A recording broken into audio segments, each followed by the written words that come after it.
বছর ধরে হাফেজ মোহাম্মদ ওমর ফারুক এই এলাকায় রয়েছেন এবং হাফেজ মোহাম্মদ ওমর ফারুক এই এলাকায় অনেক ধরনের মানে কি বলবো যে ঘটনার সম্মুখীন হচ্ছেন, অনেক ধরনের সমস্যার মোকাবেলা করেছেন, অনেককে শুশ্রূষা করেছেন, অনেককে চিকিৎসা করেছেন তিনি। এবং তার কাছ থেকে জেনে নেব এই ঘটনা, এই এলাকার কিছু ঘটনা। এবং আপনাকে শুরুতেই চাচ্ছি যে আপনি হাফেজ মোহাম্মদ ওমর ফারুক, ভূত এফএম আপনাকে স্বাগত জানাচ্ছি। এবং আপনি তো এই এলাকায় 20 বছর ধরে আছেন, তাই তো? জি, 20 বছর ধরে আছেন এই এলাকায়। আপনি অনেক রোগীও দেখেছেন, আপনি বলেন। জি, হ্যাঁ। এই এলাকা নিয়ে অনেক বদনাম শোনা যায়, কি ধরনের ব্যাপার স্যাপার এখানে আছে একটু বলেন তো? এই ঝিল নিয়ে বা এইসব, আমি একটু আগে বাইরে কথা বলছিলাম, শুনলাম যে এখানে একটা ঝিল ছিল, যে ঝিলে কিনা প্রত্যেক বছরই কাউকে না কাউকে প্রাণ দিতে হতো, মানুষকে মরতে হতো এখানে, এবং প্রাণ নিত রেগুলার। এবং মানে এখন আপনার মানে এটার পেছনে ব্যাখ্যা কি, বা এটা কি সত্যি না মিথ্যা, একটু যদি বলতেন আমাদেরকে। আসলে মাদানী ঝিল নবীনবাগ গোরান 1 নম্বর বাসার নিচ থেকে নিয়ে পুরো এলাকাটাই ছিল পুরোটা একটা ঝিল। আমার যেসব এখানে প্রথম চাকরি হয়, আমি তখন থেকে এসার সময় মসজিদে আসতাম না, কেননা ভয় লাগতো। আপনার ভয় লাগতো, তার মানে তো সাধারণ মানুষের অবস্থা খুবই খারাপ ছিল। হ্যাঁ, তারপর রাত্রে এসে কমিটির লোকদেরকে বললাম যে আমার এখানে থাকা রাতের বেলা সম্ভব না, এবং রাত্রে আসা আবার যাওয়া, আর একা একা এখানে থাকা কোনো সম্ভব না। ঠিক আছে, আপনি যে দিনের বেলা জোহর আসর মাগরিবের পরে আসার পরে যদি না পারেন আপনি চলে যান। মোটামুটি অনেকদিন থাকার পরে আস্তে আস্তে লোকজন একটু বাড়তেছে, আর রাত 8টার পরে তো এদিকে মানুষ তো দূরের কথা কিছু কেউ পাওয়া যেত না। একটা জিনিস খাইতে মনে চাইছে দোকান থেকে আনা খাবো, এরকম কোনো সিস্টেম ছিল না। তো আমি আসা যাওয়া করতাম প্রায় সময়। একদিন রাত হঠাৎ মাগরিব নামাজের পরে আমাদের এখানে সৌরভ সাহেবের বাসা, একটা বাসা আছে রমজান মাসে, তার আমি পড়ামো, আমি পড়তে বসি। হঠাৎ করে আমার কাছে একজন লোক গেল, বলতেছে হুজুর একটু বাসায় আসতে হবে। কি ব্যাপার? একটা মেয়ে সমস্যা করতেছে, এক জায়গায় গেছিল, ওখান থেকে আসছে, আসার পরে কি আবার বকতেছে। এখন তো আমার যাওয়া সম্ভব না, নামাজ পড়া আমি তালাওয়াত করতেছি, কখন যেভাবে আসেন তার অবস্থা খুবই খারাপ। তো আমি কি বলবো, তাড়াতাড়ি করে আসলাম। আসার পরে দেখলাম যে মেয়েটা খুব মানে গরু যেরকম যাবার পরে যে ঘুমঘানি একটা আওয়াজ দেয়, ওরকম আওয়াজ দিতেছে। কানে করে ধরলাম হাতে, ধরার পরে আমাকে বলতে আমাকে ছাড়, তোর কেন আসছিস সেটা বল, তোর নাম কি, কোথেকে আসছিস? তো আমি এখান থেকে ওই যাওয়ার সময় সাজুগুজি খুব যাইতেছি, আমার খুব পছন্দ হয়েছে। যাই এসে এক বাসায় খানা খাইছে, খানা খাওয়ার পরে আমি তার কাছে খারাপ চাইলাম, সে আমার কিছু দিল না, এই জন্য আমি তার পিছিয়ে পিছিয়ে আবার আসলাম। তখন কিন্তু ঝিলের ওখান থেকে কিন্তু সাঁকু ছিল, এখানে একটু পানি হলে সাঁকু দিত, অনেক লম্বা সাঁকু। মাদানী ঝিল এটা এই গোড়ার এলাকার মানুষ সবাই জানে যে মাদানী ঝিলের একটু পানি হলে, বৃষ্টি হলে লম্বা করে এক সাঁকু দিতে হইতো, 1 নম্বর বাসা থেকে নিয়ে একবারে নবীনবাগ পর্যন্ত। তখন এই সাঁকু থেকে আমি এটাকে ফালা দিল, ধাক্কা দিয়ে ফালা দিচ্ছি। ফালা দেওয়ার পরে আবার উঠা বাসায় আসছে। এখন তারা আমি একটু আসর করলাম, তারপরে আমার আমাদের সময় তুই বেশি ডিস্টার্ব করিস না, এখন চলে যাবি কিনা বল। তা আমাকে খুব দমক দিতেছে, আমি যাবোই না, আমি ওরে নিয়ে যাবো। তারপরে আমি এখন কেন ধরলাম, ধরার পরে একটু চুরাকেরাত করলাম, ফোটার পরে আমি তারা জিজ্ঞাসা করলাম যে তোর নাম বল। নাম বলতেছে না, কিছু কোনো দেখার আমরা যখন একটু সরষের তেল দিলাম চোখের ভিতরে, আমার সাথে সাথে বলতেছে ঠিক আছে আমি চলে যেতেছি। তো ঠিক আছে চলে যাবে, তোর নাম কি আগে বল। আমার নাম হলো কুমার। কুমার, তুই একজন হিন্দু আর একটা মুসলমান তুই পছন্দ করছো, এটা কোন কথা হইলো? এটা তো কোনোদিন সম্ভব না। মুসলমানের একটা কথা ছিল, না আমি তারা পছন্দ হয়েছে, আমি তাকে নিয়ে যাবো, সেটা কোনো সম্ভব না, অন্য কিছু করবি না সেটা বল। এবং আপনি শেষ পর্যন্ত তাকে ছাড়াতে পেরেছিলেন? হ্যাঁ, শেষ পর্যন্ত আমি তাকে ছাড়াই। যাওয়ার আগে যেরকম সবাই বলে যে কোনো একটা নমুনা রেখে যায় বা এরকম কিছু একটা, সেরকম কোনো কিছু কি করেছিল সে? মানে দেখা যায় না যে মানে যখন ছেড়ে যাচ্ছে তখন অনেকে বলে যে কোনো একটা গাছ ভেঙে দিয়ে যায়, এরকম কোনো কিছু আপনি বলেছিলেন? হ্যাঁ, ওরকম করেছি। তখন ওটা যাইতে হলে একটা সিস্টেম আছে, যাইতে হলে কিভাবে যেতে হবে, গরুর একটা হাঁটি, আর না হইলে ওই পুরানা যে ঝাড়ু আছে, হ্যাঁ ওই ঝাড়ু একটা মুখে করে নিয়ে তারপর যাইতে হয়। এবং আপনি বলছিলেন যে একে ছাড়ানোর পরেও পরে আবার এসেছিল, আবার ছাড়িয়েছেন। তখন আমি যাওয়ার পরে বলতেছি কি চলে যাবো। ঠিক আছে, যখন চলে যাবি কি নিয়ে যাবি সেটা বল। অনেক কষ্ট দেওয়ার পরে সে বলতে আমার 3টা থিওরি আছে, একটা হলে একটা ঝাড়ু নিতে হবে, আর না হলে গরুর হাঁটি নিতে হবে, আর না হয় যাদেরকে জিন বুঝে আসর করে, জিন বলতে তো আসলে কিছু আছে, ভূত বলতে যারা জিনের ভিতরে শয়তান, মানুষের ভিতরে এরকম যারা এই সন্ত্রাসী বা হাইজাকারী চিন্তাকারী, ওদের ভিতরে যেরকম খারাপ থাকে, জিনের ভিতরে ওরকম একটা খারাপ জাতি আছে, ওদেরকে আমরা ভূত বলে থাকি আর কি। যখন বলতেছে ঠিক আছে আমি ঝাড়ুই কামড় দিয়ে নিয়ে যাবো, তখন নিচেই খাটের উপর থেকে লাফ দিয়ে উঠছে, ওইটা ঝাড়ুর একটা কামড় দিল, দরজার সামনে এসে ফট করে ফেলে গেল।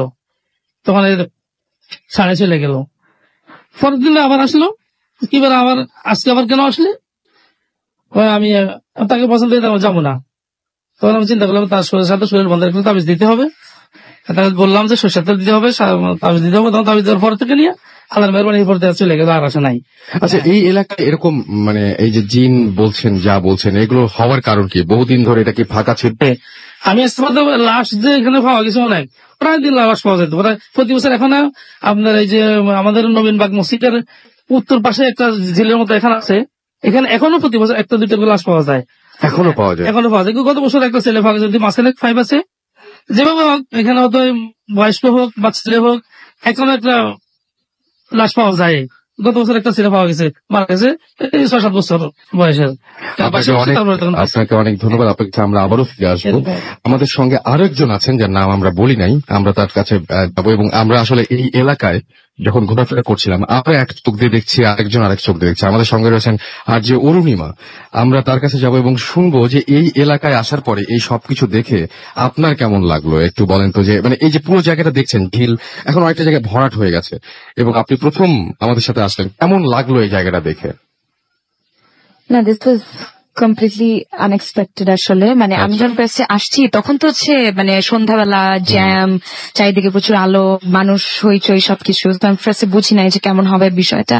তো তারপর যখন আস্তে আস্তে রাত বাড়তে লাগলো এবং মানুষের কাছে টুকটাক ছাড়া ছাড়া গল্প শুনছি এদিক সেদিক, তখন মনে হয় টু সাম এক্সটেন্ট আমার কাছে মনে হচ্ছিল যে নো, আমি কোথায় আসলাম, I mean this is well. এবং আমরা একটা বাসায় গেছিলাম ভিজিট করতে, যে বাসাটা আমরা দেখলাম যে বাঁধানো, দেখলাম তো যে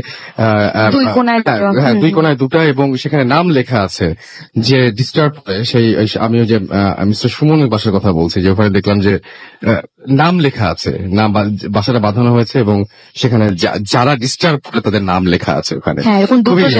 খুবই অদ্ভুত ব্যাপার। তো এখন কি ভয় লাগছে এই জায়গায় এসে?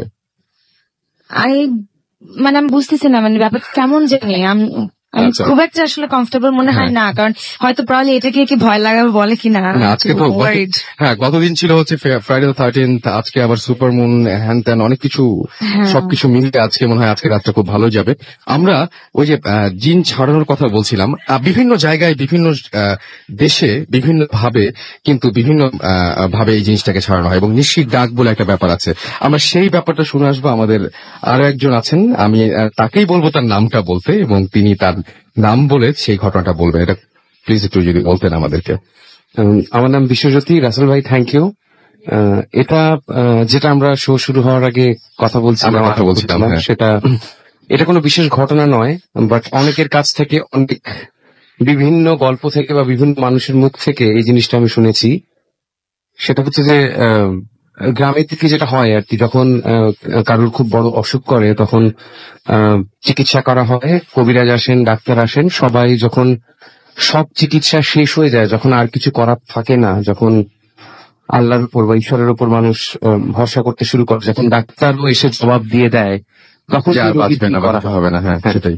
তখন যেটা হয় সেটা হচ্ছে শেষ আশ্রয় হিসেবে মানুষ হয়তো তখন ওঝা বা ওই ধরনের কাউকে খবর দেয়, তারা আসে এবং তারা এসে যেটা করে, তারা এসে যখন তারা গ্রামে আসে তখন গ্রামেই প্রচার হয়ে যায় যে ওঝা কিন্তু এসেছে এবং সে রাতের বেলা এরকম নিশির ডাক আসতে পারে, সো সবাই খুব সাবধান।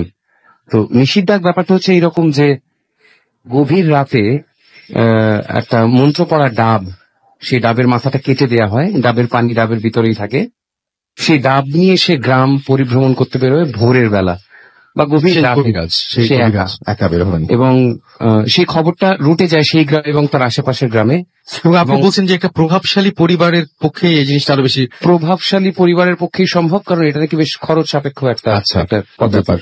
তো সে তখন এবং গ্রামে খবর হয়ে যায় এবং মানুষ বাসায় মানুষকে সাবধান করে দেয় যে তোমার নাম ধরতে যদি তোমাকে ডাকে তাহলে তুমি যেন উত্তর দিও না। তো সে তখন রাতের বেলা যখন বেরোয়, মাঝরাতে বা ভোরের দিকে, তখন সে কারুর নাম ধরে, সেই গ্রামেরই কারো নাম ধরে যে বাসার সামনে দিয়ে সে যায়, সেই বাসার কেউ তার নাম ধরে কেউ ডাকছে এইভাবে শুনতে পায় এবং আপনজনের গলা থেকে সেটা পায়। সেই ওঝা কিন্তু কাউকে চেনে না সেই গ্রামে, সে কিন্তু বাইরে বহিরাগত, সে বাইরে থেকে এসেছে এবং আপনজনের ডাক তারা শুনতে পায়। আহ, কথা বলছি, হয়তো কোনো বাড়িতে সুমন বলে কেউ আছে, সে সুমনের নাম ধরে ডাকে, এবং কেউ যদি সেই ডাকের উত্তর দিয়ে ফেলে তখন যেটা হয় সেটা হচ্ছে সঙ্গে সঙ্গে সে একটা মন্ত্র পড়ে সেই ডাবের মুক্তি বন্ধ করে দেয়। আচ্ছা, তো এটা যেটা বলা হয় যে সেই লোকটির প্রাণ শক্তি সেই ডাবের পানিতে চলে আসে এবং সেই ডাবটি নিয়ে সে সঙ্গে সঙ্গে ফিরে যায়। যারা এই ধরনের ওঝাকে দেখেছে রাস্তায় তারা যেটা দেখেছে সেটা হচ্ছে যে যে মানুষের মতো কেউ যে রাস্তা দিয়ে হাঁটছে তা কিন্তু নয়, এবং দেখা যায় একটা কেউ বলে যে এটা একটা বাক্সের মতো কিছু, যেটা মাটি থেকে হয়তো 2-3 ইঞ্চি ওপর দিয়ে যাচ্ছে। এটা খুব অদ্ভুত ব্যাপার, হ্যাঁ, চার কোন একটা বাক্স। হ্যাঁ, মানে খুব সাইকেডেলিক একটা দৃশ্য আমরা ভাবি সেদিক থেকে। মাথার জায়গায় একটা মাথা জাতীয় বস্তু আছে কিন্তু মাথা নয়, এবং পায়ের কাছেও পায়ের মতো কিছু একটা আছে, বাট একটা বাক্স যেন হাওয়ায় ভেসে চলেছে পথ দিয়ে, এবং সে মানুষকে তার নাম ধরে ডাকে তার আপনজনের গলায়।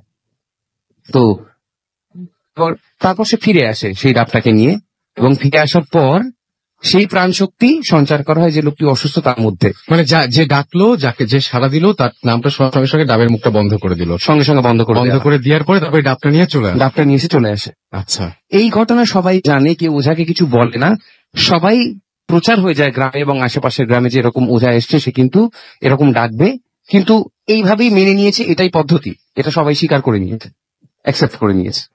তো পরের দিন দেখা গেছে অনেকেই বলেছে যে এই লোকটি আস্তে আস্তে সুস্থ হয়ে ওঠে, যিনি নাকি অসুস্থ।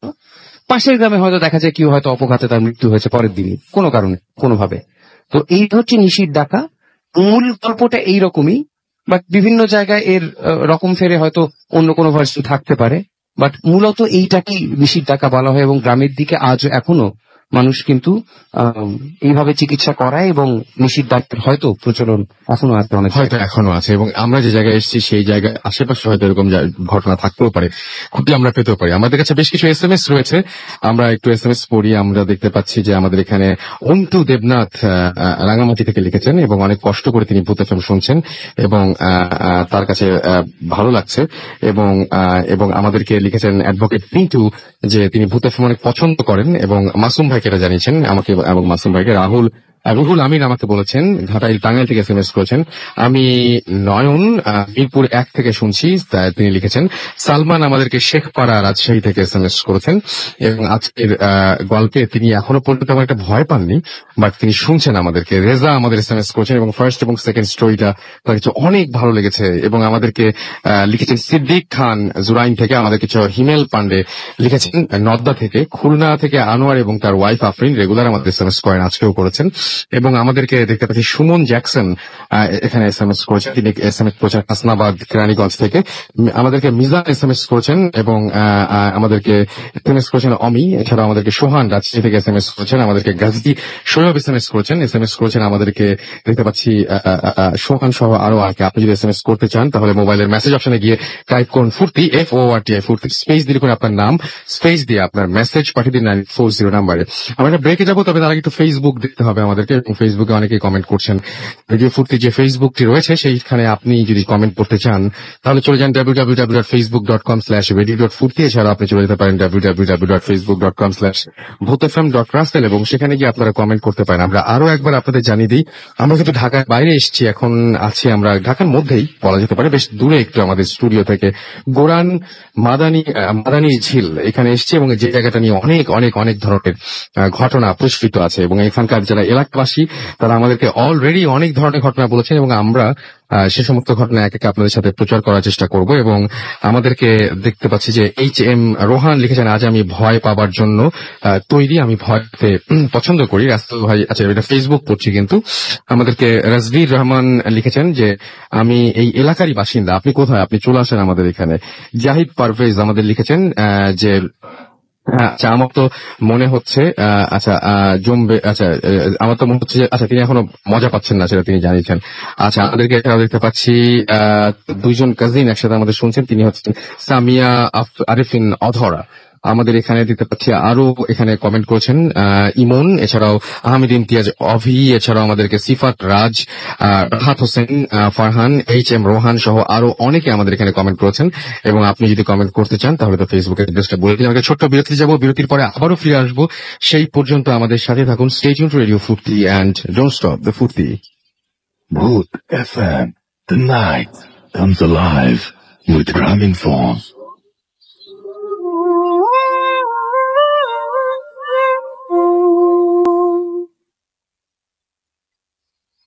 Welcome back.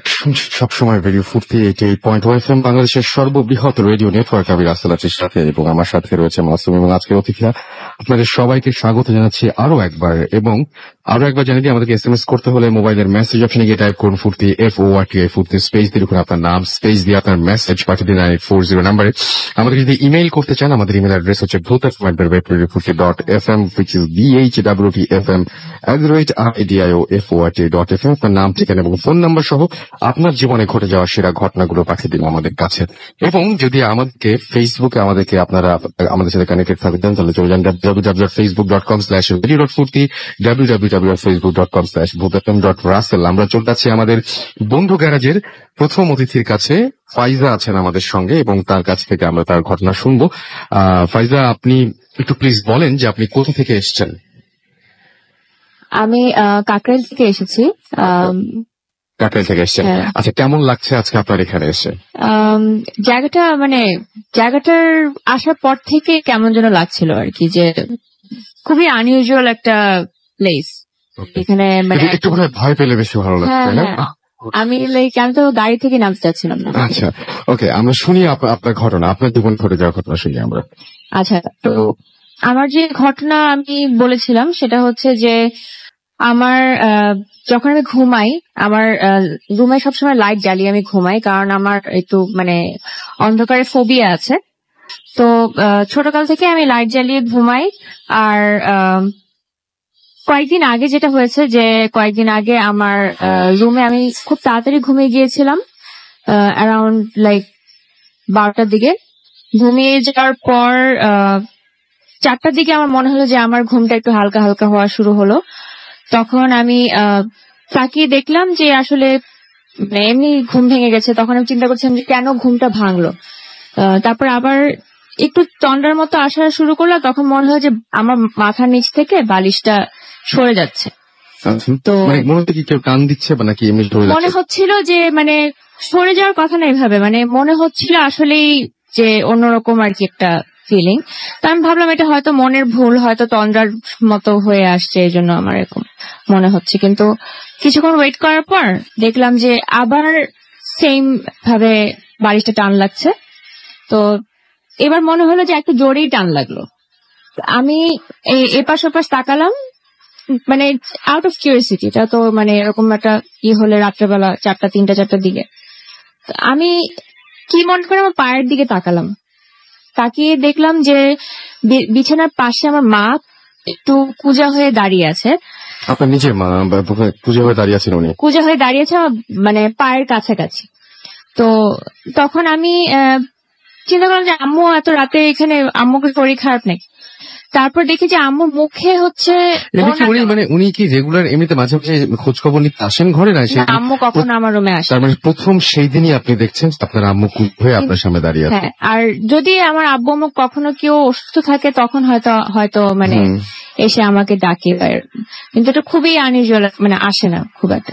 যেহেতু পুজো হয়ে দাঁড়িয়েছিল আমি ভাবলাম যে আম্মুর হয়তো কোমরে ব্যথা ওর সামথিং, এই জন্য এসে আমাকে ডাকছে। কিন্তু আমি দেখলাম যে মুখে হচ্ছে আম্মুর ওড়না দেওয়া, শুধু একটা চোখ দেখা যাচ্ছে। আচ্ছা, তো আমি আম্মুকে বললাম, আম্মু কি হলো, তোমার কি শরীর খারাপ অর এনিথিং? দেখি কোনো রিপ্লাই নেই, জাস্ট আমার দিকে স্ট্রেট তাকিয়ে আছে। আমি আবার জিজ্ঞেস করলাম, মা তোমার কি হয়েছে? দেন দেখি কোনো মানে রিপ্লাই নেই, জাস্ট স্ট্রেট তাকিয়ে আছে। তখন আমার মনে হয় যে এটা তো আম্মু না, মানে আম্মুর মতো চোখ না। হ্যাঁ, এটা আম্মুর চোখ না। এভাবে আনইউজুয়াল হয়ে থাকে। আমি মেক শিওর করেছি যে আমি ঘুমাচ্ছি না। আমি তাকালাম, কিছুক্ষণ তাকানোর পর আমি এত ভয় পেয়ে গেছিলাম যে কি করব চিন্তা করছিলাম। তারপরে আমি জাস্ট ভয়ে চোখ বন্ধ করে আমি জাস্ট আয়াতুল কুরসি পড়লাম। পরে তাকিয়ে দেখি যে কিছু নাই। আর পুরো রুমের মানে এনভায়রনমেন্টে এমন হয়ে গেছে যে মনে হচ্ছে যে আসলে খুব ভারী ভারী টাইপের, খুবই ভয় লাগছিল। মনে হচ্ছিল যে এখন আমি আর ঘুমাতেই পারবো না। আচ্ছা, এবং ওই বাসায় তো কয়েকদিন পরে আপনার সাথে আরেকটা ঘটনা ঘটলো, তাই না? মানে আপনার সাথে এবং আপনার আম্মুর সাথে একই সাথে ঘটেছে অলমোস্ট। আচ্ছা, কি হচ্ছে? এটা আরো আগের কাহিনী, মানে আগের কাহিনী। হ্যাঁ, তো ব্যাপারটা যেটা হয়েছিল যে আমরা ফ্রেন্ডরা মিলে হচ্ছে যমুনা রিসোর্টে গিয়েছিলাম ঘুরতে, একটা ডে লং একটা পিকনিক টাইপের ছিল। সব ফ্রেন্ডরা মিলে গিয়ে সারাদিন আমরা সব অ্যাক্টিভিটি শেষ করে সন্ধ্যার সময় আমরা গাড়ি করে ফেরত আসবো। তো সব প্যাকিং ট্যাকিং গাড়িতে ব্যাগ উঠানো হচ্ছিল, আর আমি আর আমার ফ্রেন্ড হচ্ছে হেঁটে হেঁটে একটা মানে অনেক দূর চলে গিয়েছিলাম। আর ওখানে তো অনেক জঙ্গলের মতো আছে একটা সাইডে, সো আমরা হাঁটতে তো ওই পর্যন্তই চলে গেছিলাম। ওটা একদম সন্ধ্যার টাইম হয়ে গিয়েছিল, মানে আজান মাগরিবে আজান পড়বে এরকম। তো হাঁটতে হাঁটতে কিছুক্ষণ পরে আমার ফ্রেন্ডটা বলে যে জায়গাটা কেমন জানি লাগছে, আমরা ব্যাক করি বলার পর আমারও মনে হলো যে কি জন্য একটা মানে অস্বস্তি লাগছিল আর কি ওই জায়গাটা থাকতে। তারপর আমরা ব্যাক করলাম, ব্যাক করার মোমেন্টে সে আমাকে বললো যে আমি আর নাকে কোনো স্মেল পাচ্ছি না। হঠাৎ করে? হ্যাঁ, ওর এই সেন্সটাই মানে কাজ করছে না, কোন স্মেল পাচ্ছি না, আর কেমন যেন মানে ওর কাছে উদ্ভট লাগছে। আর আমারও কিরকম আর্টিফিশিয়াল লাগছে। আর তারপর আমরা ব্যাক করলাম বাসায় ব্যাক করার পর যে যার বাসায় চলে গেলাম। ওই দিন রাতেই আমি যখন ঘুমাতে গেলাম তখন মানে হঠাৎ করে কারেন্ট চলে যায়। আচ্ছা। শুয়ে পড়ার পর কারেন্ট চলে যায়। দেন আমার তো এমনি অন্ধকারে ফোবিয়া আছে, আর আমি মানে অন্ধকারে থাকতে পারি না। হ্যাঁ, অন্ধকারে কিছুক্ষণ থাকতে পারি না, আমার খুব ভয় লাগা শুরু করলো। আমি দৌড়ে রুম মানে বেড থেকে উঠে গিয়ে দরজা খুলে দেখি পুরা বাসায় কারেন্ট আছে, আমার রুমে কারেন্ট নেই। আচ্ছা। তো আমি দৌড়ে আম্মুর কাছে গেলাম। যাওয়ার পর আম্মু চেক করে দেখলো যে সুইচ বোর্ডের ওখানেও সব জায়গায় সব ঠিক আছে, কিন্তু আমার রুমে কারেন্ট নেই। পরের দিন এটা নিয়ে আবার মানে আম্মু চেক করালো, মিস্ত্রি ডেকে এনে। তারপরের দিন রাতেও আবার যখন ঘুমাতে গেলাম কিছুক্ষণ পরে দেখি যে আবার মানে সেম অবস্থা, মানে কারেন্ট চলে গেল। আচ্ছা। এন্ড এভাবেই আর কি ওই দিন পরে আবার বের হয়ে দেখি যে এরকম পুরো বাসায় কারেন্ট আছে, আমার রুমে শুধু কারেন্ট নেই। মানে এরকম কয়েকদিন হওয়ার পর আমি আর নিজের রুমে আর ঘুমাই না, আম্মুর সাথে ঘুমাই। তো এরকম ভাবে কয়েকদিন যাওয়ার পর আমি খুব মেন্টালি ডিস্টার্ব হয়ে যাই যে এখান থেকে আসার পর মানে যমুনা রিজার্ভ থেকে আসার পর থেকে আমার সাথে এরকম হচ্ছে। আর আমার ওই ফ্রেন্ডেরও সেম অবস্থা যে ও আর কোনো স্মেলই পাচ্ছে না। তো এরকম অবস্থা হওয়ার পর আমি একটু ডিস্টার্ব হয়ে যাই। আর কয়েকদিন পর আমি আমার ইউনিভার্সিটিতে যাই। তো আমার আম্মু এটা হচ্ছে আমার আম্মুর সাইডের কাহিনী। যে একদিন আমি নর্সাতে গেলাম, যাওয়ার পর হচ্ছে আম্মু গাড়ি পাঠায়নি। যেটা হয়েছে যে আমি আম্মুকে ফোন দিয়ে বললাম যে আম্মু তুমি গাড়ি পাঠালেন কেন? আম্মু বললো যে তুমি তো বাসায় বসে বসে পেন্টিং করছিলে, আমি দেখিনি। তুমি তোমার রুমে না, তুমি তো নর্সাতেই যাও নাই। তখন বাসায় এসে শুনলাম যে আম্মু নাকি আমার রুমে এসেছিল, এসে দেখে যে আমি পেন্টিং করছি, কিন্তু আমার সাথে কথা বলছে এসে, কিন্তু আমি কোনো রিপ্লাই দেইনি। কিন্তু যখন দেখলো যে আমি বাসায় আছি তখন আমার জন্য আর গাড়ি পাঠায়নি, হয়তো ভেবেছে যে আমি ক্লাস মিস দিয়ে। হ্যাঁ, ওকে, আপনাকে অনেক ধন্যবাদ। এবং আমি সবসময় বলবো যে আপনার হঠাৎ করে আমাদের বাবা মার তো মানে সাধারণত রুমে আসেন না, কিন্তু এরকম একটা ঘটনা যদি আপনার সাথে হঠাৎ করে ঘটে আপনার কেমন লাগবে? আচ্ছা, অনেকেই আমাদের জানতে চাচ্ছেন, ফেসবুকেও দেখতে পাচ্ছি যে রাসেল ভাইয়া আমাদেরকে একটু এই জায়গাটার বর্ণনা দেন। আচ্ছা, আমরা যে জায়গায় রয়েছি এই জায়গাটা পুরোটা একটা ঝিল ছিল। আপনাদের নাম শুনে যারা ঢাকায় থাকেন তারা অবশ্যই বুঝতে পারছেন এই জায়গাটা কোনটা। এবং এই জায়গার এখন যে অবস্থা সেটা তো অনেকখানি ঝিলি ভরাট করে ফেলা হয়েছে, এবং এখানে এখন বাড়িঘর অনেক বেশি উঠে গেছে। কিন্তু একটা সময় ছিল যে সময়টা বাড়িঘর আরো অনেক কম ছিল, কিন্তু সমস্যাগুলো এখনো যায়নি। ইনফ্যাক্ট আমরা একটু আগেও এলাকাবাসীদের সাথে কথা বলেছি এবং 2-1টা বাসায় আমরা যেটা গিয়েছি, আমরা গিয়ে যেটা দেখতে পেয়েছি সেটা হচ্ছে যে বাসাটা অদ্ভুত ভাবে বাসাটা বন্ধ করা। আমি যে বাসায় গিয়েছিলাম সেই বাসার কথাটা কি বলছি, এবং খুব অদ্ভুত লেগেছে আমার কাছে। যাই হোক, আমাদের পরবর্তী অতিথি আছেন আমাদের সাথে, এবং তিনি হচ্ছেন নাবিল, গ্রামীণ ফোন বন্ধু গ্যারাজের একজন তিনি, এবং তিনি আমাদেরকে একটা স্টোরি শেয়ার করবেন। আপনার নামটা নাবিল আমরা জানি, আপনি কোথা থেকে এসেছেন কিছু বলুন। জি, আমি বেরি রোড থেকে এসেছি। ওকে। আমার ঘটনাটা বেসিক্যালি হচ্ছে আমি তখন কলেজ ফার্স্ট ইয়ারে অথবা সেকেন্ড ইয়ার, আমার ঠিক মনে পড়ছে না, পড়ি। তো আমি তখন কলেজের পরে সবসময় কোচিং ক্লাসেস করতাম। আর যখন কোচিং ক্লাসেসটা করতাম তখন বাসায় আস্তে আস্তে প্রায় সন্ধ্যা 8টা, 8:30 বা 9টা বাজতো। আমি যখন একদিন বাসায় আসি হঠাৎ করে, আসার পরে আমি আম্মুকে বলি যে মা, আমার খুব খারাপ লাগছে, আমি আজকে পড়ালেখা করবো না, বা আমি আজকে বেশিক্ষণ থাকবো না, আমি ঘুমিয়ে যাবো, আমি ডিনার করবো না। তো আমার আম্মা বললেন যে আচ্ছা ঠিক আছে, ফাইন, ঘুমাও। এরপরে আমি যখন ঘুমাতে যাই তখন আমার কেন জানি হঠাৎ মনে হচ্ছে যে আমার শরীরটা মনে হয় একটু খারাপ লাগছে। আচ্ছা, হঠাৎ করে ঘুম আমার 12:30 বা রাত 1টার দিকে ঘুমটা ভেঙে যায়। ঘুম ভাঙার পর আমি দেখি যে আমার প্রচুর জ্বর বা গা জ্বলছে এরকম লাগছে। তখন আমি আমার রুম থেকে আম্মুকে ডাক দিই, আম্মু দৌড়ে আসেন। আসার পরে থার্মোমিটার নিয়ে আসলেন আমার জ্বর চেক করার জন্য। তো চেক করে উনি দেখলেন যে আমার প্রায় 106 ডিগ্রি জ্বর, যেটা আগে কখনো আমার আসলে হয় নাই। তো আমি বুঝছিলাম কিছু একটা উইয়ার্ড। তখন আমার আম্মা বললেন যে এত জ্বর আসছে, তোমাকে কি হসপিটালে নিবো, ডক্টরের কাছে নিবো? তখন সবাই বললো যে না, আপাতত ফার্স্ট এইড হিসেবে দাও, মাথায় পানি দাও। তখন আম্মু ওয়াশরুমে গেলেন বালতি আর আনার জন্য পানি। তো পানি নিয়ে আসার পর যখন নিয়ে আসলেন তখন বাথরুমের লাইটটা অন ছিল। আর আমি সব ক্লিয়ারলি দেখছিলাম তখন যে বাথরুমে একটা মহিলা দাঁড়ানো, পুরা ব্লু একটা শাড়ি পরা, এবং আপনি চোখে সেটা দেখতে আমার চোখের সামনে ব্লু শাড়ি পরা, এবং ওই মহিলাটা খুবই সুন্দর ছিল, মানে অসাধারণ টাইপের সুন্দর। আচ্ছা, আমি এরকম মহিলাকে কখনো দেখিনি, এবং সে আমার দিকে তাকিয়েছিল। পরে আমি যখন আম্মুকে বললাম যে মা দেখো ওখানে একটা মহিলা দাঁড়িয়ে আমার দিকে তাকিয়ে আছে, তখন আম্মু বলছে ওখানে কিছু নাই। ভাবলাম যে বাথরুমের ভিতরে ঢুকে গেল, তুমি যাও পিছনে গিয়ে দেখো। পরে আম্মু বাথরুমের ভিতরে ঢুকলো, ঢুকে বলতেছে যে না না, এখানে আসলেই কিছু নেই। তো তখন আমার সারা রাত জ্বর ছিল 106 ডিগ্রির মতনই। সকালে ঘুম থেকে উঠলাম, তখন হঠাৎ করে আমার জ্বর চলে গিয়েছে। জিনিসটা আমার কাছে খুব বিয়ার্ড লেগেছে। এবং আরেকটা জিনিস কি, যে অনেকে বলতে পারে হ্যালোসিনেশন বা এটা স্বপ্ন, কিন্তু স্বপ্ন বেসিক্যালি কিন্তু ব্ল্যাক এন্ড হোয়াইট হয়। আর আমি কিন্তু কালারটা দেখেছিলাম যে সে was wearing a blue sari. হ্যাঁ, এটা it was a dream. Hood FM tonight.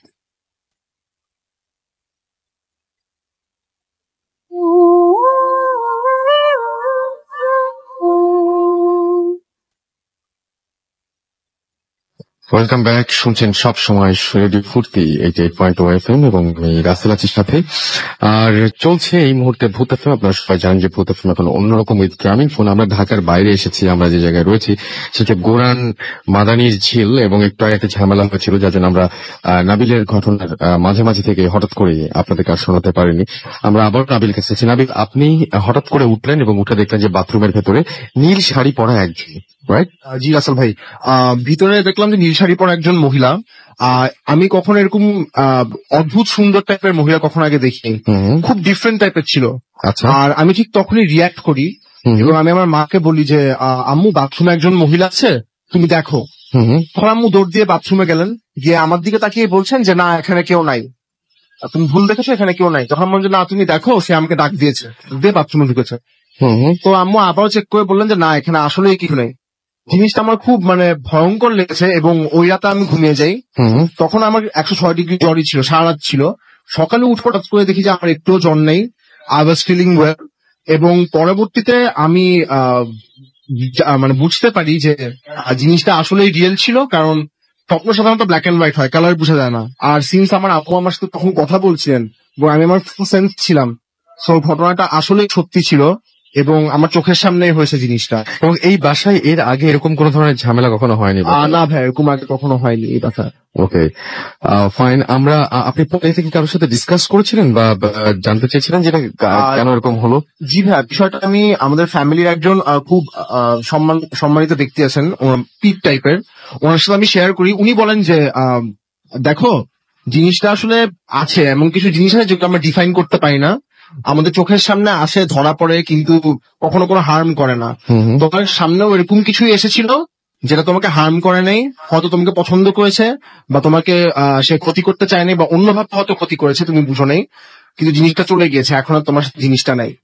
ওকে, অনেক ধন্যবাদ। আমাদের এইখানে এই এলাকার একজন রয়েছেন এবং তিনি হচ্ছেন জ্যোৎস্না আক্তার বেবি, এবং তিনি আমাদেরকে বলবেন। আপনারা অনেকেই জানতে চাচ্ছেন যে এই এলাকার ঘটনা জানতে চেয়েছিলেন, তো আমি একটু শুনি যে এই এলাকা নিয়ে এত বদনাম আমরা শুনি, কি এই এলাকার ঝামেলাটা একটু যদি আমাদের বলতেন। আসলে মূলত এই এলাকাটা হলো গিয়ে একটা লো ল্যান্ড ছিল, একটা সময় পুরো এলাকাটা লাল জমি, যেটাকে বলা হয় বিলের জমি। এটা একটা সময় ঢাকার একটা বিলের সাইড ছিল, যেটা খিলগাঁও ফ্লাইওভারের পর থেকে আস্তে আস্তে ডেভেলপ করে এটা একবারে পিছনে চলে আসছে। আমার এই জায়গা 1964 সনে আমার শ্বশুর কিনছেন, আমরা ডেভেলপ করছি এটা 88-89 দিকে। আমি 89 মাটি টাটি ফেলে আমি 90-তে চলে আসছি, 26 বছর হবে প্রায়। তো আমি যখন এলাকাতে আসছি তখন এই এলাকার অবস্থা ছিল, যে রাস্তা দিয়ে আপনারা আসছেন 1 নম্বর বাড়িকোনা, এই রাস্তাটা ছিল দুইটা মানুষ একটার পর একজন উঠলে যেমন 10 ফিট নিচে, এমন অবস্থা, ঝোপ, অন্ধকার, লাইট ছিল না। এবং ঝিলটা তৈরি হয়েছিল মূলত এটা মাটি কেটে ঢাকা, যে স্টেডিয়ামটা, এই ঝিলের মাটিটা যেটা বঙ্গবন্ধু স্টেডিয়াম করা হয়েছে ওখানেই ভরা হয়েছে। এবং এই এলাকা নিয়ে এত কথা শোনা যায়, এই এলাকায় কি মানে ঝামেলাগুলো কি? সাধারণত আমরা কি এটা কি দেখতে সবাই চাই? জানি যে বিল এরিয়াটাই ঝামেলাটা বেশি থাকে, মানে জিন অথবা আমরা ভূত বলতে যেটা আখ্যা দেই, সেটা কি এখানে আছে? এরা তখন থেকে ইভেন এখনো আছে। যেটা আমি প্রথমে অনুভব করি, এটা আপনার 2004-এ আমার ছোট ছেলে তখন 2 মাস বয়স।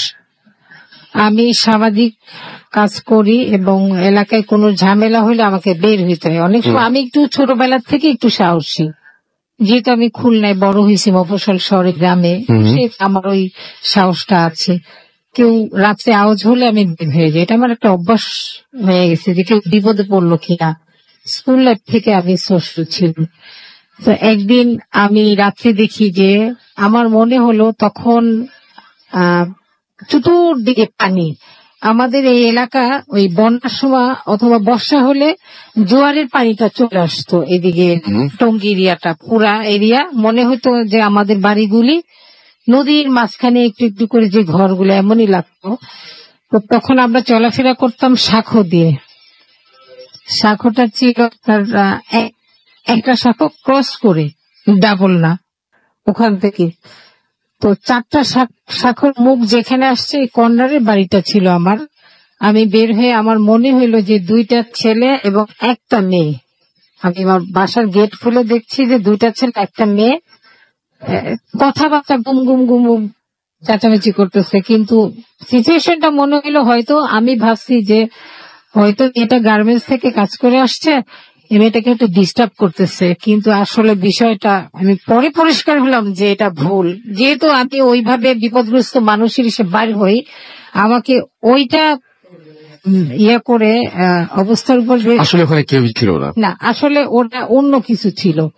আমি যখন ওদেরকে দেখলাম, আমি আমার দরজার থেকে ওরা যেখানে দাঁড়িয়েছিল এখানে আসার থেকে বেশি হলে আমার 3টা মিনিট সময় লাগছে। আমি জোরসে জোরসে চলে আসছি। আমি যত আসতেছি তত দেখছি ওরা ঝিলের দিকে যাচ্ছে, আওয়াজগুলি দূরে, যত যাচ্ছে আওয়াজগুলো দূরে যেতে একটা পর্যন্ত আমি ওদের ওখানে গিয়ে আমি টানে দেখলাম যে শাখো খালি, বামে খালি, সামনে খালি। আর আরেকটা তো আমি নিজেই দাঁড়ানো, বাসার থেকে যেটা সংযোগ ছিল। তখন আর আমি কাউকে পাই নাই। রাতটা ছিল তখন প্রায় 2টা, আর এটা এরকম 10-20 হবে। তখন আমার আম্মা আমাকে পিছন দিয়ে ডাক দিয়ে বললো, তুমি এত রাত্রে এখানে কেন? আমি বলছি, আম্মা মনে হইলো যে কারা জানি। আম্মা ওখানে অনেক কিছু দেখছে, উনি বলছে যে কারা, এটা তো তুমি বুঝতে পারছো, তুমি যেহেতু এগুলি করো তোমাকে ওইভাবে শব্দ করে বের হয়ে নিয়ে আসছে, বাচ্চা ছোট, আর বের হয়েও না। আমি চলে অনেক ধন্যবাদ আপনাকে। আমাদের আরো কিছু SMS এসছে, আমরা একটু SMS পড়তে চাই। এবং আমি দেখতে পাচ্ছি যে আমাদের এখানে SMS করেছেন সাগর গোরান থেকে, এবং আজকের এপিসোডটা নাইস হচ্ছে। আপনি তো এলাকার, আপনি তো বলবেনই, তবু আমাদের সিলেট থেকে লিখেছেন যে অনেকদিন পর ভূত FM শুনছেন তিনি। Welcome back. আমাদেরকে অন্তু দেবনাথ রাঙ্গামাটি থেকে SMS করেছেন, এবং তিনি বলছেন তার কাছে 7-8টা ঘটনা আছে। আমাদের অ্যাড্রেস তো জানেনি, ভূত FM @refurti.fm পাঠিয়ে দিন সেখানে। সাব্বির আমাদেরকে লিখেছেন খুলনা পাওয়ার হাউস থেকে, এবং খুলনা আসবেন কবে জানতে চেয়েছেন। খুলনা আসার পরিস্থিতি, খুলনা আসার মতো পরিস্থিতি তৈরি হলে আমরা ডেফিনেটলি সেখানে চলে যাবো, এবং আমরা যেতে চাই, অনেকদিন ধরে যেতে চাচ্ছি। একটু সবকিছু স্বাভাবিক হলে আমরা পৌঁছে যাবো ইনশাল্লাহ। মেহেদি আমাদের শেরপুর থেকে লিখেছেন যে স্টোরিগুলো তার কাছে ভালো লাগছে। আমাদেরকে জাকিয়া রাবু SMS করেছেন খুলনা থেকে, এবং আমাদেরকে বলছেন যে আমাদের ভয় লাগছে কিনা। আমার কাছে অবশ্যই এখনো পর্যন্ত ভয় লাগে, তবে বাসাটা গিয়ে খুব আজব লেগেছিল আমার কাছে।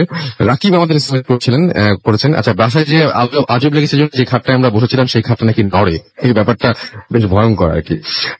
আমাদেরকে রোমান্টিক SMS করেছেন নারায়ণগঞ্জ থেকে। এছাড়া আমাদের SMS করেছেন সাব্বির পুঠিয়া রাজশাহী থেকে, এবং নিশির ডাকে ভয় লেগেছে তার, নিশির ডাকের যে ব্যাপারটা সেটা শুনে তার ভয় লেগেছে। ওকে, আমাদের শাওন লিখেছেন যে গল্পগুলো ভালো লাগছে, আমাদেরকে SMS করেছেন, দেখতে পাচ্ছি ভূতের গলি থেকে পাপড়ি এবং ফুয়াদ, এবং ভালো কিছু আচ্ছা ফ্লেভার, আচ্ছা পুকুর আর ঝিল রিলেটেড পাতিল বা দেখি বিষয় কিছু বলবেন। আচ্ছা, এখানে আমরা এখন এই পর্যন্ত এরকম কোনো কিছু পাইনি। সৃজন আমাদের SMS করেছেন, কবি জিঞ্জিরা থেকে আমাদের SMS করেছেন, আরো অনেকে SMS করছেন। আপনি যদি SMS করতে চান মোবাইলের মেসেজ অপশনে গিয়ে কোন ফুর্তি FORT ফুর্তি স্পেস দিয়ে লিখুন আপনার নাম, স্পেস দিয়ে আপনার মেসেজ, পাশে 9840 নাম্বার। আমাদের এখানে আমাদের টিমের সাথে এসছেন আহমেদ বাবু, আমরা তার কাছে যাব এবং তার একটা ঘটনা শুনবো। আপনি যে ঘটনাটা বলবেন সেটা কি? আচ্ছা, তার আগে শুনি যে কেমন লাগছে এখানে এসে আপনার কাছে। ভাই ভালো লাগছে, বেশ মানে ডিফারেন্ট টাইপের, কিন্তু আমরা বেশ আসলে সময় পাইনি, আমরা আসলে এসে পৌঁছেছি আপনি জ্যামে পড়েছিলেন, এমন সময় এসে পৌঁছছেন যে মানে খুব একটা কিছু খুব একটা দেখা হয়নি। তবে যখন নামলাম তখনই বেশ আপনার অন্ধকার লাগছে, মানুষজন খুব একটা স্ক্যাটার্ড কিছু মানুষ, আর মানে জায়গাটা সম্বন্ধে বেশ কিছু খুব আশেপাশে বাড়িঘর থাকলে জায়গায় জায়গায় ফাঁকা ফাঁকা, হ্যাঁ স্ক্যাটার্ড অবস্থা সেটাই। এবং মানে বেশ আপনার একটা ভৌতিক এনভায়রনমেন্ট। আরো যখন শুনলাম যে ঝিলের ব্যাপার, আমরা সবচেয়ে আমার আজব লেগেছে যে ঝিলটা নিয়ে এত কিছু শুনছি, সেই ঝিলটা তো অনেকটাই ভরাট করা হয়েছে, সেই ঝিলের ওপরে দাঁড়িয়ে ইনফ্যাক্ট আমরা কথা বলছি। হ্যাঁ, আমরা এখন সেই ঝিলের ওপরে আছি। সেটাই বললো যে এখানে নাকি ঝিল ছিল, বেশি দিন না, 3-4 বছর আগে কথা। সেটাই যাই হোক, আমরা যে ঘটনাটা শুনবো সেই ঘটনাটা কোথাকার? এই ঘটনাটা রাসেল ভাই, এটা হচ্ছে আপনার উত্তরবঙ্গ ওই এলাকার, এবং যিনি বলেছেন ঢাকায় থাকে, ঢাকা ইউনিভার্সিটিতে পড়ে। আচ্ছা, আচ্ছা, তো তখন যে বলেছে তার নামটা আমি ছদ্মনাম করে দিচ্ছি, মানে সে বলতে চায় না। আচ্ছা, ধরে নিলাম যে শিউলি নামে একজন এই কাহিনীটা আমাকে বলেছে। তো সে যখন ইউনিভার্সিটির সেকেন্ড ইয়ারে পড়ে তখন তার একজনের সাথে রিলেশন হয় আর কি। They become good friend and then they become like boyfriend and girlfriend. এবং বেশ কিছু সময় পারের মধ্যে তাদের রিলেশনশিপ বেশ স্ট্রং হয় এবং তারা ফিল করে যে আমাদের বিয়ে করা দরকার। বাট ওদের বাসায় মেনে নেয় না জিনিসটা, বাসায় কাউরি মেনে নেয় না। তো ওরা যেটা করে আপনার বাসা থেকে পালিয়ে যায় আর কি। বাসা পালিয়ে যায় মানে চলে যায় ওখান থেকে। তো চলে যাওয়ার মতো মানে তাদের মানে অ্যাফোর্ডেবিলিটি ছিল না যে ঢাকা শহরে সাস্টেইন করার মতো। তো যেটা হয় যে ওই ছেলের যে মামার বাড়ি ছিল সেটা উত্তরবঙ্গে একটা জায়গায়, সেখানে একটা বাসা, সেখানে মানে ওরা মুভ করে যায় আর কি। এবং মামার বাসাটা, যেটা মামা বিদেশে থাকেন এবং বাসাটা আপনার বেশ খালি অবস্থায় থাকে, এবং ওখানে কোনো অ্যাবান্ডেন্ট টাইপের আর কি, মানে কোনো কেয়ারটেকার নেই বাসাটা উঠতে হবে। তো যাক, বাগান বাড়ি টাইপের, গাছপালা আছে, তালা মারা থাকে, এবং কোন একজনের কাছে দায়িত্ব আছে সে বাসাটা সপ্তাহে একবার খুলে বা এরকম কিছু একটা। বাসার ভেতরে ওয়েল ফার্নিচার টার্নিচার সব আছে। তো এরকম অবস্থায় ওই বাসাটা যে ওনার বুঝে নেয়, ওনার থাকার জন্য ব্যবস্থা করে। তো বেশ দিনের বেলা ওর যে হাজবেন্ড ছিল সে বাইরে যায় কাজকর্ম, আরো বিভিন্ন জিনিস খোঁজার জন্য বা প্রয়োজনে। ওই শিউলি বাসা থাকতো বেশিরভাগ সময়। তো একদিন দুপুরে, প্রথম দিকেই কিছুদিন পর দুপুরে, তো ঠিক ধরেন 11টা-12টা এরকম একটা সময় ও ছাদে ওঠে। ছাদটা ছিল গাছপালায়, আশেপাশে বেশ গাছপালা ছিল, মানে ছায়া একটা বিশাল একটা ছায়াময় পরিবেশ হয়ে যায়। তো ছাদে ঘুরতে ঘুরতে সে ফিল করে যে মনে হচ্ছে তার পেছনে কেউ হাঁটছে। তো ফার্স্ট ফিল করে, যেহেতু সে শহরে মানুষ হচ্ছে, অতটা মানে আপনার ভয় পায় না সহজে জিনিসপত্র, বাসায় কিন্তু সম্পূর্ণ একা থাকার কথা। তো ফিল করে হয়তো এই গ্রামের কোনো মানুষ বা কেউ তার সাথে এসছে। তো পেছন ফিরে দেখে কেউ নাই, বেশ ফাঁকা। তো স্পষ্ট বোধ করে যে ওর পেছনে কেউ হাঁটছিল, মানে কেউ একজন হাঁটছিল। তো যাক, সে আস্তে আস্তে করে কি ছাদ থেকে নেমে চলে আসে বাসার ভেতরে। তো আসার পরে সে আবার শুনতে পায় যে ছাদের ওখানে কথা বলছে কে জানি, মনে হচ্ছে যে একটা ছেলে একটা মেয়ের সাথে কথা বলছে, ফিস ফিস ফিস শব্দ হয়। তো যাক, তখন ওর কাছে একটু অস্বস্তি লাগে এবং ব্যাপারটা সে তার হাজবেন্ডকে বলে আসলে। তো হাজবেন্ড বলে, ইটস ওকে, এটা তোমার মনের ভুল, বা অন্য আশেপাশে কেউ কথা বলছিল, এইসব শব্দ তুমি শুনছো। তো থাকতো ওখানে। তো যতক্ষণ সে আর তার হাজবেন্ডের বাসা থাকতো তেমন কিছু আর কি ওখানে এক্সপিরিয়েন্স করতো না, যেটা মানে ওদের এক্সপিরিয়েন্স হতো না। এই ধরনের কথাবার্তা বা চলাফেরা শব্দগুলো সে পেতো যখন সে একলা থাকতো এখানে। তো এবং ওর মধ্যে কিছু পরিবর্তন আসা শুরু করে দেয় থাকতে থাকতে। যেমন সে কিছু মানে অ্যাবনর্মাল অ্যাক্ট করে, অকারণে হাসাহাসি করে। তারপর দেখা যাচ্ছে ব্যবহারের একটা আচার আচরণে চেঞ্জ চলে পরিবর্তন আসে, যেটা নাকি ওর হাজবেন্ড ধরতে পারে। তো ওর হাজবেন্ড মনে করে যেহেতু ফ্যামিলি থেকে দূরে, সবকিছু থেকে দূরে, তার মধ্যে একটা মানে ডিফারেন্স তৈরি হয়েছে, তার বিহেভিয়ারাল ডিফারেন্স, হ্যাঁ, যেটা নাকি তার পার্সোনালিটিটা ডিফারেন্ট হয়ে গেছে, এরকম ভাবে। তো সবচেয়ে আশ্চর্য ব্যাপার যেটা, যে ওর হাজবেন্ড যেটা ফাইন্ড আউট করে যে ও রাতের বেলা একদিন দেখে যে মানে সে বিছানায় নাই আর কি, বিছানায় নাই। তো হাজবেন্ড তাকে খোঁজে আর কি। তো খুঁজতে খুঁজতে যেটা যায়, যে দেখে যে তার ওয়াইফ আপনার ডাইনিং স্পেস, মানে যেখানে ডাইনিং স্পেস তো না, একটা খাওয়ার ঘর ছিল সেখানে, সেটার পাশে বসে বসে সে আপনার চাল, যে কাঁচা চাল সেটা খাচ্ছে, মানে নর্মাল চাল, ভাত না সেটা। তো ও সামনে যে বলে, কি তুমি কি করতেছো এখানে? দেখে চাল হাতের মুঠে খাচ্ছে। তো তাকে ধাক্কা দেয়, তখন দেখতে ঘোর ভাঙে, মানে সে ঘোরের মধ্যে ওখানে বসে বসে চাল খাচ্ছে, কটমট কটমট। তো হাজবেন্ডের কাছে ব্যাপারটা খুব অড লাগে যে এরকম আচরণ কেন করছে। তো এরকম পরবর্তীতে কয়েকবারই রিপিটেডলি এরকম হতে থাকে। তার আচরণ বিভিন্ন কিছু, ঘুমের ঘরে হাঁটে, ঘরের দিকে যায়, ওদিকে যায়। হাজবেন্ড বেশ চিন্তিত হয়ে যায় ওর মধ্যে চেঞ্জ গুলা কেন আসতেছে। একদিনকার কথা, যেদিন মানে হাজবেন্ড বেশ বেশ মানে ওয়ারিড হয়ে যায় যে দুজন ঘুমিয়েছিল, হঠাৎ করে সে দেখে যে তার যে বারান্দা সেটার মধ্যে সে শোনে ফিস ফিস শব্দ, ওনাদেরকে কথা বলতেছে। তারপর সে দেখে একটা ছায়ার মতো অন্ধকারের মধ্যে, মানে বেশ আপনার বোঝা যাচ্ছে গাঢ় অন্ধকার। রাসেল ভাই এরকম জিনিস আমিও দেখেছি, আপনাকে আমি বলেছি অতীতে। হ্যাঁ, মানে এই জন্য ওনার বর্ণনা আমি আরো রিলেট করতে পারতেছি যে আপনার অন্ধকারের মধ্যে আরো গাঢ় অন্ধকার। রাইট, আমরা এটা বেশ কয়েকবার, এবং আমার নিজের চোখে জিনিস দেখা অতীতে। তো এরকম একটা জিনিস দরজা থেকে ঢুকলো, ঠিক মানুষের একটা শেপ, বেশ লম্বা একটা ছায়া হেঁটে হেঁটে আসতো তার ওয়াইফের পাশে এসে, মনে হলো যে তার ওয়াইফের উপর শুয়ে পড়লো এবং মিলিয়ে গেল ছায়াটা, এবং ওনার কোন শরীরে কাটা ধরে যায়, মানে হি পারসিস্টেড। এবং সে দেখে যে একটু পরে তার ওয়াইফ ওই যে খুব ঘুমের মধ্যে হাসতেছে, ঘুমের মধ্যে সে হাসতেছে, ফার্স্টে তার হাসিটা হালকা, তারপর খিলখিল করে হাসে, খিলখিল করে আসে। তো উনি বেশ হয়ে যায়, উনি ওয়াইফকে ধাক্কা দেয়। তো ওয়াইফ ওনার সাথে কথা বলে, বাট কথাটা ডিফারেন্ট, কোনো আগা কথা নেই, কথার এলোমেলো কথাবার্তা বলে। তো উনি ভয় আর তাকে বিরক্ত করে না, সকালে ওয়াইফকে জিজ্ঞেস করে তুমি এরকম করছো? ওয়াইফ বলে না, আমি করি। এবং এইবার উনি ওয়ারিড হয়ে যেটা করে, উনি যায় যে বাসাটার দায়িত্ব আগে ছিল, মানে বাসা হালকা দেখাশোনা করতো, তার সাথে কথা বলে যে ভাই এই বাসাটা কি সমস্যা আছে? সে বলে যে না, আসলে আপনার চাচা বা মামা যিনি ছিলেন আর কি, তিনি এই বাসাটা কিনছিলেন, এখানকার একজন পুরনো হিন্দু জমিদার ছিলেন, মানে জমিদার টাইপের জমিদার টাইপের একজন লোক ছিলেন, তার বাড়ি। পরবর্তীতে ওনার কাছে বিক্রি করে উনি ভারতে চলে যায়। এবং আসলে মানে আপনার মামা উনি তো বেশি দিন বাস আসতেন না, উনি জাস্ট একটা মানে গ্রামে অঞ্চলে একটা প্রতিপত্তি রাখার জন্য করছিলেন। এবং এখানে এই বাসার সাথে একটু দূরে এখানে কিন্তু মন্দিরও আছে। আচ্ছা। এবং উনি কখনো কিন্তু সেখানেও যান নাই, ওটা টেক কেয়ারও করেন নাই, কিছুই করেন নাই। তো অনেক কিছু অ্যাবান্ডেন্ট রাখলে সেখানে অনেক কিছু হয়। তো হইতে পারে ভাই আপনি যেটা করেন, আপনি দোয়া টালা পড়েন বা আপনি কোন একটা হুজুর আনেন বাড়ি রাখো।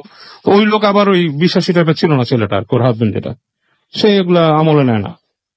এনিওয়ে, তার ওয়াইফের পাগলামিও যেরকম বাড়ে বিভিন্ন রকমের, এবং সে একদিন দুপুরে তার ওয়াইফকে বাসায় পায় না, খুঁজতে খুঁজতে খুঁজতে খুঁজতে যায়, এবং যে দেখে ঠিকই ওই বাসার পাশ দিয়ে ওই আপনার বাগানের মধ্যে পুকুর আছে, ওটার পাড় দিয়ে হেঁটে হেঁটে যায়, ঠিকই দেখে যে ছোট চাতালের মতো ছিল, সেখানে মন্দির আছে, সেই মন্দিরের কাছে তার ওয়াইফ আছে সিঁড়ির মধ্যে দুই পা দিয়ে বসে আছে। তো ওয়াইফকে উঠতে যায়, ওয়াইফ উঠে না, তার সাথে ওলট পালট কথা বলে, এবং এক সময় তার ওই হুঁশ ফেরে। তুমি কিভাবে আসছো জিজ্ঞেস করে, তখন তো ওয়াইফ বলে যে আমার কাছে কিছু অস্বস্তি লাগে, আমার মনে হয় যে আমাকে ডাকলো, আমি ফলো করে করেছি। কে ডাকলো তোমাকে? মনে হয় একটা মহিলা ডাকলো, এবং আমি ফলো করে করে এখানে আসছি, এরপর আমার কিছু খেয়াল নেই। এই পর্যায়ে ওনার ভয় বেশি লাগে। উনি ওই ওর ওয়াইফের মানে যে কাহিনীটা বলতে যার নাম বললাম ধরেন শিউলি, শিউলির বড় বোনকে ফোন করে বুঝিয়ে বলে যে আমাদের এই সমস্যা, এই আমরা এখানে আসি এখানে, সো প্লিজ আপনি পারলে কিছু করেন, আপনার বোনকে নিয়ে আমি একটু সমস্যা আছে।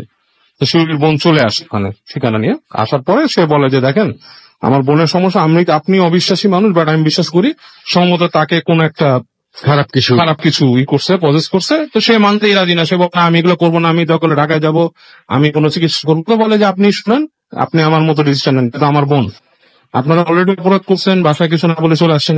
তো এনিওয়ে, তারপর যেটা শোনে যে ওনারা ঢাকার থেকেই এক হুজুরকে নিয়ে আসে এখানে, সে হুজুর দেখে বলছে যে সে পজেস্ট, এবং পজেস্ট মানে ওই যে ওই মন্দিরে আশেপাশে কোন একটা মানে খুব এল্ডার জিন থাকতো, এবং এই বাসায়ও সে তার চলাফেরা ছিল অনেক আগের থেকে, এবং সে এই মানে এখানে ঘুরতো। তো এখানে আসাতে তারা কি হয়েছে মানে আপনার ডিস্টার্ব হয়েছে, এবং দ্যাট জিন ফলেন ফর ইউর ওয়াইফ, এবং সে তাকে মানে আপনার পজেস্ট করছে। তো যেটা হয় তারপরে সে বলে যে এখানে থেকে কোনো মতে রিচুয়াল করা সম্ভব না, আমার জন্য এই জিনিসটা কঠিন হবে, তো অনেক রিকোয়েস্ট করে আপনি এখানেই করেন, কারণ এভাবে নিয়ে যাওয়া সম্ভব না। তাহলে আপনি এইভাবে নিতেও পারবেন না, আপনাকে বিভিন্ন হার্ড টাইম দিবে, সমস্যা দিবে। তো যাক, ওখানে উনি রিচুয়াল করে, ওই মানে আপনার সেই মেয়েকে আপনার বেজে টেজে এরকম রিচুয়াল মানে দোয়া টোয়া পড়ে এবং বিভিন্ন কিছু করে। তো এই পর্যায়ে দেখে যায় ওই যে মৌলানা সাহেব, ওনার খুব কষ্ট হয়, ওনার আপনার ওই হাঁটার সময় ওনার একটা পা বাকি মানে বাঁকা করে দিচ্ছে ধরনের জিনিসপত্র। যাই হোক, পরে অনেক ইসের পরে ওখান থেকে ছাড়ানো হয়, কিন্তু ওই জিনিসটা তাকে বলে যে এখানে থাকা যাবে না, তোমাকে এখান থেকে চলে যেতে হবে। ওই জিন তাকে বলে তোমায় চলে যেতে হবে। তো মৌলানা সাহেব বলে আমি তো এখান থেকে যাব না, সেও যাবে না, তুমি যেহেতু এখানে আসছো, তুমি তাকে পজেস করছো এবং এটা নিয়ম নাই। আমাদের ওই যিনি হুজুর ছিলেন তিনি এরকম কথা বলছিলেন যে তোমাদের মধ্যে রিলিজিয়নেরও মিল নাই, এবং তুমি আরেকটা ডিমেনশনের মানুষ, মানে ডিমেনশনের জীব, এও আরেকটা ডিমেনশনের জীব, তোমাদের মধ্যে সম্পর্ক হতে পারে না। It is prohibited, religiously also prohibited, নিষেধ আছে, একজন একজনের সাথে করা যায় না। যদি যেটা করে সেটা মানে গুনার কাজ এবং ইট উইল বি পানিশড। এর কিছু প্রসিজার এমনিও আছে এরকম। যাক, এ ধরনের কিছু ইটি করে তাকে মোটামুটি সুস্থ করে তোলা করা হয় এবং আলটিমেটলি তারা ঢাকায় ফিরে আসে। কিন্তু ওই যে শিউটি যার নাম বললাম, সে বলে এখনো সে কিছু কিছু জিনিস এক্সপিরিয়েন্স করে।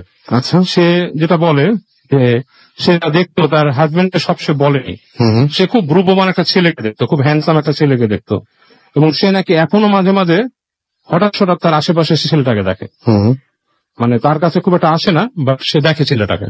আচ্ছা, এটাই ছোট কাহিনী। ওকে, অনেক ধন্যবাদ আপনাকে। আমরা দেখতে পাচ্ছি ফেসবুকে আমাদের লিখেছেন মন ভালো না, লিখেছেন আমি কলকাতা থেকে শুনছি, অনেক ভালো লাগছে। আমাদেরকে লিখেছেন যে হাই, আমাদেরকে এছাড়াও হ্যালো বলেছেন বিভু দাস, এছাড়াও শোয়েব মজুমদার আমাদের লিখেছেন, SMS করেছেন, এখানে কমেন্ট করেছেন। আমাদের এখানে মেহেদি হাসান আহাদ লিখেছে যে আজকে তিনি এখনো পর্যন্ত খুব একটা ভয় পাননি, বাট তিনি শুনছেন আমাদেরকে। স্পার্ক টিউন আমাদের SMS করেছেন এবং তিনি বলেছেন যে আমি ভূত FM সাথে ছিলাম, থাকবো এবং আছি। আমাদেরকে দেখতে পাচ্ছি যে, এছাড়াও দেখতে পাচ্ছি যে এখানে কমেন্ট করেছেন যে আচ্ছা, লাস্ট স্টোরিটা তার কাছে অনেক বেশি ভালো লেগেছে, লিখেছেন নীরব আমাদেরকে ফেসবুকে। আই লাভ ভূত FM লিখেছেন রিশাদ খান। এছাড়াও আমাদেরকে লিখেছেন যে গল্পটা অনেক অদ্ভুত লাগছে, রোহান লিখেছেন আমাদেরকে। মেহেদি হাসান নীরব আবারও এখানে কমেন্ট করেছেন। এছাড়াও দেখতে পাচ্ছি শোয়েব মজুমদার কমেন্ট করেছেন। জনি খান আমাদের লিখেছেন, এখানে লিখেছেন দেখতে পাচ্ছি আরো অনেকে। সাইফুল ইসলাম ভালো লাগছে যাদের কাছে আমি শুধু নামগুলো একটু বলে দিচ্ছি, কিন্তু সময় কম থাকে আমাদের সব সময়। রহমান অরণ্য আমাদের এখানে কমেন্ট করেছেন। এখানে আশরাফুল ইসলাম ফারহাদ, এছাড়া দেখতে পাচ্ছি খোকন, ইশতিয়াক হোসেন সৈকত, এছাড়াও দেখতে পাচ্ছি নাইম হাসান সহ আরো অনেকে আমাদের এখানে কমেন্ট করেছেন। আমাদের এখানে SMS করেছেন অনেকে, এবং আমি দেখতে পাচ্ছি যে SMS করেছেন যারা, তাদের মধ্যে আছেন আজাদ, ঢাকা থেকে SMS করেছেন তিনি, এবং আমাদেরকে সেজান SMS করেছেন এবং তিনি প্রশংসা করেছেন আমাদের ভূত FM অনেক। MD সানি আমাদের এখানে SMS করেছেন সুইট। এছাড়াও আমাদের থিহাম SMS করেছেন, আমাদেরকে SMS করেছেন সুমন জ্যাকসন। এছাড়াও যুবতা আমাদের এখানে SMS করেছেন, এবং তিনি বলছেন যে ব্যাকগ্রাউন্ড মিউজিকটা আর একটু ভয়ঙ্কর হলে ভালো হয়, তিনি তাই বলেছেন আমাদেরকে। এছাড়াও নুহাস কমেন্ট করেছেন। রিয়াদ আমাদের SMS করেছেন দেখতে পাচ্ছি চিটাগং থেকে। তাসফিয়া আমাদের এখানে SMS করেছেন। এছাড়াও তিনি ময়মনসিংহ থেকে SMS করেছেন।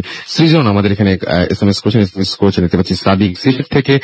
এছাড়াও আর অনেকেই আমাদের এখানে SMS করেছেন। আপনি যদি SMS করতে চান তাহলে চলে যান বা মোবাইলের মেসেজ অপশনে গিয়ে টাইপ করুন ফুর্তি, FORTI ফুর্তি, স্পেস দিয়ে লিখুন আপনার নাম, স্পেস দিয়ে আপনার মেসেজ পাঠিয়ে দেন 9840 নাম্বারে। আমাদের SMS করতে চাইলে, আমাদের ইমেল করতে চাইলে আমাদের ইমেল অ্যাড্রেস হচ্ছে bhutfm@radioFurti.fm, which is BHWTFM@RADIOFORTI.FM। আমাদের ফেসবুকের পেজের অ্যাড্রেস হচ্ছে www.facebook.com/radio.furti। আমরা চলে যাব আমাদের কাজী ভাইয়ের কাছে এবং আমরা তার কাছে একটা ঘটনা শুনবো, এবং আশা করছি আমার আরো একজন অতিথি, এবং আমরা শুনবো তার ঘটনাটি। আশা করছি আপনাদের ভালো লাগবে। কাজী ভাই, আপনার বাসা কোথায় একটু যদি আমাদের বলতেন।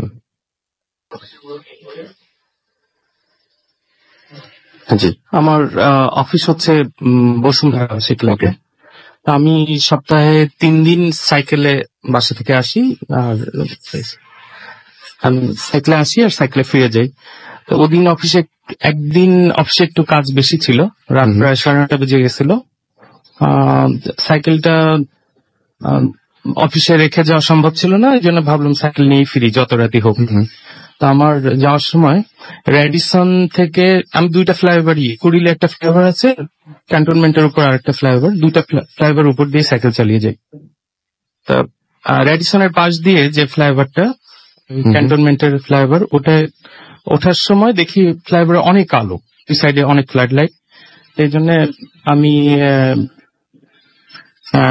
সাইডটার যে টর্চটা, ওটা চার্জ কম ছিল, আমি টর্চটা অফ করে দিয়ে ফ্লাইওভারে ওঠা শুরু করলাম। আস্তে আস্তে উঠছি, মাঝামাঝি ফ্লাইওভারে যখন মাঝখানে গিয়েছি, এ সময় হঠাৎ করে আবিষ্কার করলাম যে গোটা ফ্লাইওভারে কোনো লাইট নেই। ফ্লাইওভারে কোনো লাইট নেই? না, আচ্ছা, ফ্লাইওভারে কোনো লাইট নেই। কয়টা হবে তখন? মোটামুটি কয়টা বাজে তখন? 10টা। আচ্ছা, এই সময় লাইট না থাকাটা খুব অস্বাভাবিক। হ্যাঁ। আচ্ছা, তা আমি তখন তাড়াতাড়ি লাইটটা জ্বালানোর চেষ্টা করলাম সাইকেলের। এ সময় পিছনেও কোনো গাড়ি আসছে না, যে সামনে যে তার লাইটও আমি দেখবো। আবার ফ্লাইওভার উল্টা পাশ দিয়ে শাঁ করে গাড়ি আসছে আরেকটা লেন দিয়ে। এ সময় হঠাৎ করে দেখলাম ফ্লাইওভারের মাঝখানে আমার একটু সামনে অনেকগুলো বাচ্চা আছে, মানে হাইট গুলো মানে কিশোর টাইপের, হাইট গুলো বেশি না। এটা ফ্লাইওভারের উপরে? হ্যাঁ, ফ্লাইওভারের মাঝামাঝি তারা বসে আছে। আমার স্পিড একেবারে খারাপ ছিল না, আমি ভাবছি যে কি ব্যাপার, এরা এই রাস্তার মাঝখানে বসে আছে কেন? কত বছরের বাচ্চা হবে তাও? 8, 7, 9 বছরের অনেকগুলো বাচ্চা ফ্লাইওভারের ঠিক মাঝখানে বসে। তা আমি একটু অবাক হলাম, এরা এখানে এত আনসেফ এই অবস্থায় বসে আছে কেন এরা? আমি ওদের ক্রস করব, তার আগে পিছন থেকে একটা গাড়ি চলে আসলো এবং সেটা আলো দেখলাম যে আমি ওদের চাপা দিয়ে চলে গেল গাড়িটা। আমি একটু অবাক হলাম যে আল্লাহ, এত চাপা দিয়ে চলে গেল গাড়িটা। পিছনে ফিরে দেখলাম যে কিছুই নাই। তখন আমি যা বুঝলাম, আমি সাইকেলের গিয়ার গুলো বাড়িয়ে যত তাড়াতাড়ি পারি জাস্ট কোনো না তাকিয়ে বাসায় ফিরে গেলাম।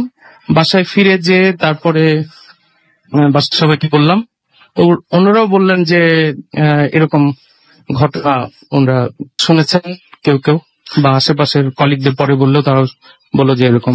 হ্যাঁ, ওই এলাকায় তো অনেক ঘটনা আছে। আমি আপনাকে বলি যে আপনি যখন দেখেছিলেন, আপনার কাছে কি সবকিছু একদম খুব স্বাভাবিক মনে হচ্ছিল? যে মানে লাইট তো ছিল না আপনি বললেন, বাট আপনার কাছে মনে হচ্ছিল যে কিন্তু ওই একটা মানুষের যদি পিছন দিক থেকে একটা জটলার পিছন থেকে যদি লাইট আসে, ওই সাইড থেকে যে গাড়িগুলো আসছিল সেই লাইট আমি দেখছি যে ওখানে কিছু লোকজন বসে আছে এবং তারা খুব স্বাভাবিক মানুষের কোনো অস্বাভাবিক মানুষের মনে হয়েছিল, এবং গাড়ি টাড়ি সবকিছু যাচ্ছে রেগুলার, সবকিছু মানে সবকিছুই ঠিক আছে। শুধুমাত্র যখন দেখলেন যে গাড়িগুলো চাপা দিয়ে চলে যাওয়ার পরে কোনো কিছু ঘটলো না, তখন আমি দেখেই আমি বুঝতে পারলাম যে কিছু একটা হচ্ছে। আমি আর স্টে করিনি, চলে আসছি। এটা কি আপনার জীবনে প্রথমবারের মতো এবং শেষবারের মতো ভয় পাওয়া এক্সপিরিয়েন্স আছে? সেটা কি ঢাকাতে না, সেটা খুলনাতে। আমি সেগুলো এখন বলতে যাচ্ছি না, ভয় লাগবে আমার। আচ্ছা, ওকে ওকে ওকে, আমরা তার মানে আরেকটু সময় লাগবে, আমরা পরে আবার আপনার কাছে ফিরে আসবো, কোনো সমস্যা নেই। আমরা চলে যাই একটু আরেকজন আমাদের অতিথি আছেন ডেরিক ভাই, আমরা তার কাছে একটু যাচ্ছি। এবং আপনি প্লিজ যদি বলতেন যে আপনি ঢাকায় কোথায় থাকেন? আমি ঢাকায় উত্তরায় থাকি। উত্তরায় থাকেন, আচ্ছা। তো মানে মোটামুটি ওই রাস্তাটা তো খুবই ডেঞ্জারাস। হ্যাঁ, একটু যদি বলতেন আপনার সাথে যে ঘটনাটা ঘটেছে সে ঘটনা যদি একটু বলতেন আমাদেরকে। আমার ঘটনা ঠিক এই ঢাকার উত্তরের সেই রাস্তায় না। আমি হচ্ছে যে ঘটনাটা বলতে যাচ্ছি, এটা আসলে আমি শোনা হচ্ছে শ্রীলঙ্কার আমার কিছু ফ্রেন্ডের কাছ থেকে। আচ্ছা। তো এটা হচ্ছে আসলে সুনামি এফেক্টেড যে এরিয়াটা আছে, ওই এরিয়াতে আসলে এত মানুষ মারা গেছে যে ওখানে মানে অনেক গল্প আছে এরকম, যে ওই রাতের বেলা হচ্ছে ওই টাইমে আসলে বিচের আশেপাশে কেউ যায় না। তো যেই গল্পটা আমি শুনছিলাম যে হচ্ছে এখানে একটা লোক ছিল, তার বাচ্চাকে নিয়ে একটি ব্রিজ ক্রস করছিল। তো এই ব্রিজটা ক্রস করার সময়, এই ব্রিজটা আসলে আন্ডার কনস্ট্রাকশন ছিল, তো একটা ছোট চিকন মাচা ছিল, যে মাচা আর পাশে একটা রেলিং ছিল, যে রেলিংটা ধরে লোকটা তার বাচ্চাকে কোলে নিয়ে সে হচ্ছে পার হচ্ছিল। ঠিক পার হওয়ার সময় সে মানে দেখতে পারলো যে বাচ্চাটা একটু নড়াচড়া করতেছে। তো নড়াচড়া করার সময় সে হচ্ছে বাচ্চাটাকে ঘাড়ের কাছে টাইট করে ধরে তারপর আবার পার হওয়া শুরু করলো। কিন্তু কিছুদিন পরে বাচ্চাটা আবার নড়াচড়া করছে, আর এমন ভাবে নড়াচড়া, ভঙ্গিটা এমন যে হচ্ছে যখন বাচ্চারা হচ্ছে কারো কোলে যেতে চায় তখন 2 হাত যেভাবে বাড়িয়ে দেয়, ঠিক ওভাবে ঘাড়ের কাছ থেকে পিছনে হাতটা বাড়িয়ে দিচ্ছিল। লোকটা ওইটা ফিল করার পরে, যেহেতু ব্যালেন্সের জন্য হচ্ছে এই ছোটখাটো ভঙ্গি হচ্ছে অনেক ইয়েতে পড়ে, সে ওই জিনিসটা ফিল করার পরে সে হচ্ছে পিছনে তাকায় দেখে যে ওইখানে একটা মহিলাকে দেখতে পেয়েছিল, যে মহিলাটা হচ্ছে ভেসে ভেসে লোকটার পিছনে হচ্ছে আসতেছে, আর ওনারও হাতটা ওই মহিলারও হাতটা বাড়ানো, ওই বাচ্চাটাকে কোলে নিতে যাচ্ছে।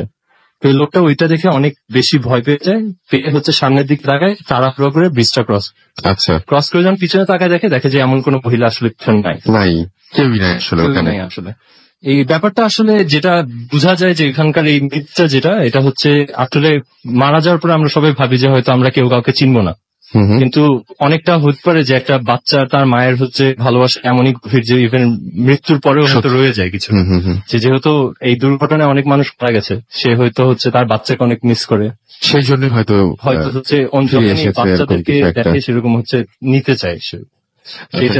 এটা কোন এলাকার ঘটনা বলেন? এটা হচ্ছে সুনামিতে, সুনামির পরে হচ্ছে শ্রীলঙ্কা নর্দার্ন এরিয়া। আচ্ছা, বন্যার কাছে তার মানে এরকম কাছাকাছি একটা সুনামি নিয়ে এক ঘটনা আছে, আমরা বন্যার কাছে একটু যাই এবং সেই ঘটনাটা একটু শুনে আসি। বন্যা এসছেন বন্ধু গ্যারাজ থেকে, গ্রামীণ ফোন বন্ধু গ্যারাজ থেকে তিনি এসছেন এবং তার ঘটনাটা প্রায় কাছাকাছি, আমরা তার কাছে তার ঘটনাটা শুনবো। আপনার বাসাটা কোথায় একটু প্লিজ যদি বলতেন আগে। আমি মিরপুর 10-এ থাকি। আচ্ছা, শুনি আপনার ঘটনা। কোথায় ঘটেছিল ঘটনাটা? ঘটনাটা ঘটেছিল, আমি ইন্ডিয়াতে গিয়েছিলাম সুনামির পর ওই সময়টাই। তো ইন্ডিয়াতে একটা এরিয়া, সিটি থেকে একটু বাইরে, ওই জায়গাটা গ্রামের মতো কিছুটা। তো সেখানে সুনামির পরে আমি আমার এটা অনেকে বুঝতে পারবেন না কোন জায়গায় পড়ছে, ইন্ডিয়ার কোন স্টেটে একটু যদি বলতেন আমাদেরকে। ইন্ডিয়াতে অ্যাঙ্গাসের জায়গাটার নাম অ্যাঙ্গাস। আচ্ছা, কোন স্টেট আপনি মনে হয় বলতে পারবেন না? আচ্ছা, ওকে, ছোটবেলায় গিয়েছিলাম। ওকে। তো সেটা শহর থেকে একটু দূরে গ্রাম এরিয়াতে। তো সেখানে আমার এক আত্মীয় থাকে, তো সেখানে যে একজন মেয়ে কাজ করতো, তো সেই মেয়েটা ছিল সাউথ ইন্ডিয়ান। তো সে সুনামিতে মারা যায়। তো মারা যায় সাউথ ইন্ডিয়ান যে মেয়ে, সেই মানে যিনি কাজ করতেন তার কে মারা যায়? যে মেয়েটা কাজ করতো সেই মারা যায়। সেই মারা যায়। তো আমরা যখন গিয়েছিলাম রাতের বেলা ঘুমাচ্ছিলাম, তো একদিন 2টা কি 2:30টার দিকে ঘুম ভাঙে। তো ঘুম ভেঙে উঠলাম, ওয়াশরুমে যাওয়ার জন্য উঠেছিলাম। তো তখন উঠে দেখলাম যে সামনে মাঠের মতো জায়গা, গেটের ভিতরেই কিন্তু ঘরের সামনেই মাঠের মতো জায়গা। তো সেই জায়গাটা মনে হলো যে ছায়ার মতো কিছু দেখলাম আর সাউন্ড শুনলাম, কিন্তু আমি সেদিন রাতে আর কিছু দেখিনি বা হয়নি। পরের দিন আমরা যখন উঠি তখন ওই জায়গাটা যখন দেখলাম যে লাল রঙের শাড়ি পরা, কিন্তু ওরকম ক্লিয়ারও না, একদম মানে ঝাপসা, কিন্তু এভাবে বসেছিল। আচ্ছা, ওখানে বসেছিল। তো আমি যখন মানে ওভাবে না দেখার ভান করে, তো রাতের বেলা আমি ছোট অনেক, তো না দেখার ভান করে আমি চলে আসি। আচ্ছা, আবার মানে শুধু দেখেছিলাম ঝাপসা, কিন্তু পরের দিন যখন আমি আবার রাতে উঠি তখন দেখেছিলাম মানে তার ফেসটা দেখা গিয়েছিল। ওই ঝাপসাই, ক্লিয়ার না, কিন্তু তার চোখে এক চোখ ছিল, মানে তার বিধ্বস্ত একদম চোখটা হয়ে গিয়েছিল, ঝাপসা। আপনি নিজে চোখে দেখেছেন? হ্যাঁ, আমি ছোট, কিন্তু মানে আমি সামনে দেখছি যে এরকম ঝাপসা, কিন্তু বসে আছে মাঠের মধ্যে, এবং সে মশলা গুঁড়া করার যে মরিচ, এবং সে ওইভাবেই গেট আপ দেওয়া। এই মেয়েটা কি জীবিত অবস্থায় আপনি কোনোদিন দেখেছিলেন নাকি ওইটাই প্রথম দেখা? না, আমি ওখানে গিয়েছিলাম তখন শুনেছিলাম যে এটা কাজ করতো, কারণ ওই জায়গাটা আমি ওই ফার্স্ট যাই। প্রথমেই জানি একদম, এর আগে ওখানে যাইনি। সে মেয়েটা কাজ করতো, সুনামিতে মারা যায়। তো এরপরে আমি গিয়েছিলাম ওখানে। ওরকম চোখটা ওভাবে মানে নষ্ট হয়ে গেলে যা যেরকম ওরকম ফেসটা, তো ওরকম ভয়ঙ্কর লাগার কথা। হ্যাঁ, এবং আমি যে চিৎকার করব সেই রকম পরিস্থিতিও মানে এত ভয় পেয়ে গেছি। যারা শুনছেন তারা একটু কল্পনা করবেন মেয়েটার মুখ, আরো ভালো লাগবে। আমি যে চিৎকার করব আমি সেটাও আমি করতে পারিনি। তো চিৎকার করার মতো অবস্থা আমি বুঝতে পারছিলাম না যে চিৎকার করব। তো আমি সেটা দেখে তারপরে আমি চলে যাই। আর পরের দিন আমরা ওই জায়গা থেকে চলে আসি। ওইটাই শেষ রাত ছিল থাকাটা। তো এরপর আমি শুনি যে সেখানে আমার যে আত্মীয়রা থাকতেন তারা ওখান থেকে চলে আসে, তো ওখানে আর থাকেন না। এই বিষয়টা অনেকেই মানে এরকম ওই সময়টা অনেকেই আশেপাশে ওই এরিয়াটাতে এরকম অনেকেই নাকি আমি শুনেছিলাম যে দেখতো। ওকে, অনেক ধন্যবাদ আপনাকে। আসলে যখন আমাদের বেশি আওয়াজ করার কথা বা বেশি চিৎকার করার কথা, আমি এই ঘটনাগুলো শোনার পরে যখন মানে বিভিন্ন সময় শুনি, তখন মনে হয় যে যখন আওয়াজ করার কথা বা চেঁচানোর কথা সেই সময়টা আমরা পারি না, কিন্তু আমরা অনেক সময় অনেক অকারণেই অনেক সময় গলার আওয়াজ বেশি করি। বাট যখন প্রয়োজন হয় তখন হাজার চেষ্টা করলেও ঠিক ওই সময় আমরা একদম গুড়িয়ে ফেলি, আমাদের আর মনে থাকে না কাউকে যখন সাহায্যের জন্য ডাকা দরকার, সেটা এই প্যারানর্মাল কোনো ঘটনাতেই ঘটুক বা কোনো বিপদের কারণে ঘটুক না কেন, ওই সময় আমাদের মাথায় এটা থাকে না। আমাদেরকে অনেকে SMS করেছেন, দেখতে পাচ্ছি ইকবাল আমাদের SMS করেছেন সেকেন্ড গেট চিটাগং থেকে, এবং আমাদেরকে SMS করেছেন দেখতে পাচ্ছি সুমন, এবং আমাদেরকে সাকিব SMS করেছেন, এবং আমাদেরকে বলছেন যে তার বাংলাদেশ হেরে যাওয়ায় তার খারাপ লাগছিল, এখন কিন্তু ভূত অফিসে সেট হয়ে গেছেন। আলামিন বিশ্বাস আমাদের এসএমএস করেছেন এবং তার কাছে ভালো লাগছে। আমাদেরকে আইসা এসএমএস করেছেন। তৌফিকা হাসান আমাদের খুলনা থেকে এসএমএস করেছেন আমাদের এস এম আবরার। এছাড়াও পুনম আমাদের এসএমএস করেছেন। নাচ ধানমন্ডি থেকে আমাদের এসএমএস করেছেন, অনেক ভয় পাচ্ছেন তিনি। আমাদেরকে জিনিয়া এছাড়াও এসএমএস করেছেন আমাদেরকে শুভ্র সিলেট থেকে। আর এম রাকিব আমাদের এসএমএস করেছেন। শাহিদুল ইসলাম রাকেশ আমাদের এসএমএস করেছেন। জিপি শাহিন আমাদের এসএমএস করেছেন। নরসিংদী থেকে আমাদের মনোহারদি থেকে আমাদের অনেক এসএমএস করেছেন। দরুন ময়মনসিংহ থেকে এসএমএস করেছেন। এছাড়াও এসএমএস করেছেন গোলাম রাব্বি মিটফোর্ড ঢাকা থেকে, এবং তিনি বাবু ভাইয়ের ঘটনা অনেক প্রশংসা করেছেন। আমরা বাবু ভাইয়ের কাছে আরো ঘটনা নিয়ে আসবো এবং শুনবো আরো অনেক ঘটনা। আরো অনেক অতিথি আমাদের এখানে বাকি আছেন ঢাকার এবং ঢাকার বাইরের বিভিন্ন ঘটনা বলার জন্য। আপাতত আমরা একটা ছোট্ট ব্রেকে যাব। ব্রেকে যাওয়ার আগে আমরা জানিয়ে দিই যে কিভাবে আমাদেরকে এসএমএস করতে হবে। আমাদের এসএমএস করতে হলে মোবাইলের মেসেজ অপশনে গিয়ে টাইপ করুন ফুর্তি FORTI ফুর্তি, স্পেস দিয়ে লিখুন আপনার নাম, স্পেস দিয়ে আপনার মেসেজ পাঠিয়ে দিন 9840 নাম্বারে। যদি আমাদের ইমেইল করতে চান, আমাদের ইমেল অ্যাড্রেস হচ্ছে bhootfm@radiofurti.fm, which is BHWTFM@radioforti.fm। আপনার নাম, ঠিকানা এবং ফোন নাম্বার সহ আপনার জীবনে ঘটে যাওয়া বা আপনার জানা সেরা ঘটনাগুলো পাঠিয়ে দিন আমাদের কাছে। শুরুতে অবশ্যই উল্লেখ করুন যে এই ঘটনাগুলো আপনার স্টুডিওতে এসে শেয়ার করতে চান, নাকি আপনারা চান যে আপনার ঘটনাগুলো আমরা পড়ে শোনাবো। এবং যারা দেশের বাইরে রয়েছে তাদেরকে রিকোয়েস্ট করবো যে ঘটনা লিখে না পাঠিয়ে আপনারা সরাসরি রেকর্ড করে পাঠাতে পারেন। আর যদি আপনারা চান যে আপনাদের বর্ষসেরা ঘটনার মধ্যে আপনার ঘটনাটি হোক, যেটা নিয়ে ভূত এফএম এর বই প্রকাশিত হবে বই মেলায়, তাহলে ঘটনাগুলোর সাথে একটা আপনি কি বলবো লেখা আকারেও একটা পাঠাতে পারেন আপনি। আর আমাদের ফেসবুকের অ্যাড্রেস হচ্ছে www.facebook.com/radio.furti, www.facebook.com/bhootfm.russell। এই দুটো জায়গায় আপনারা গিয়ে কমেন্ট করতে পারেন। আমাদের যে পোস্ট গুলো আছে সেখানে যে আপনারা আপনাদের মন্তব্য লিখতে পারেন এবং জানাতে পারেন আমাদেরকে ইমেইল করে কেমন লাগছে আজকের এপিসোডটি। গতবার আমরা একটা এক্সপেরিমেন্টই বলবো যে আমরা করেছিলাম ফ্রাইডে দ্য 13th, আমরা একটা স্পেশাল এপিসোড করেছিলাম এবং আজকে আমরা আবার চলে আসছি আউটডোরে স্টুডিও থেকে। আমরা আজকে অনেক দূরেই এবং বিচ্ছিন্ন, এবং আমাদের রেগুলার ভূত এফএম যেভাবে আমরা করি সেখান থেকে আমরা অনেকটা বিচ্ছিন্ন। কেমন লাগছে সেটা অবশ্যই জানাবেন। আমাদের গত প্রোগ্রামে যদি আমরা অনেক প্রশংসা পেয়েছি। আপাতত কোনো কথা হবে একটা ছোট বিরতিতে যাবো এবং বিরতির পরে আবারও ফিরে আসবো। সেই পর্যন্ত আমাদের সাথে থাকুন। স্টে টিউনড রেডিও ফুর্তি এন্ড ফুর্তি। The night comes alive with ramming sounds.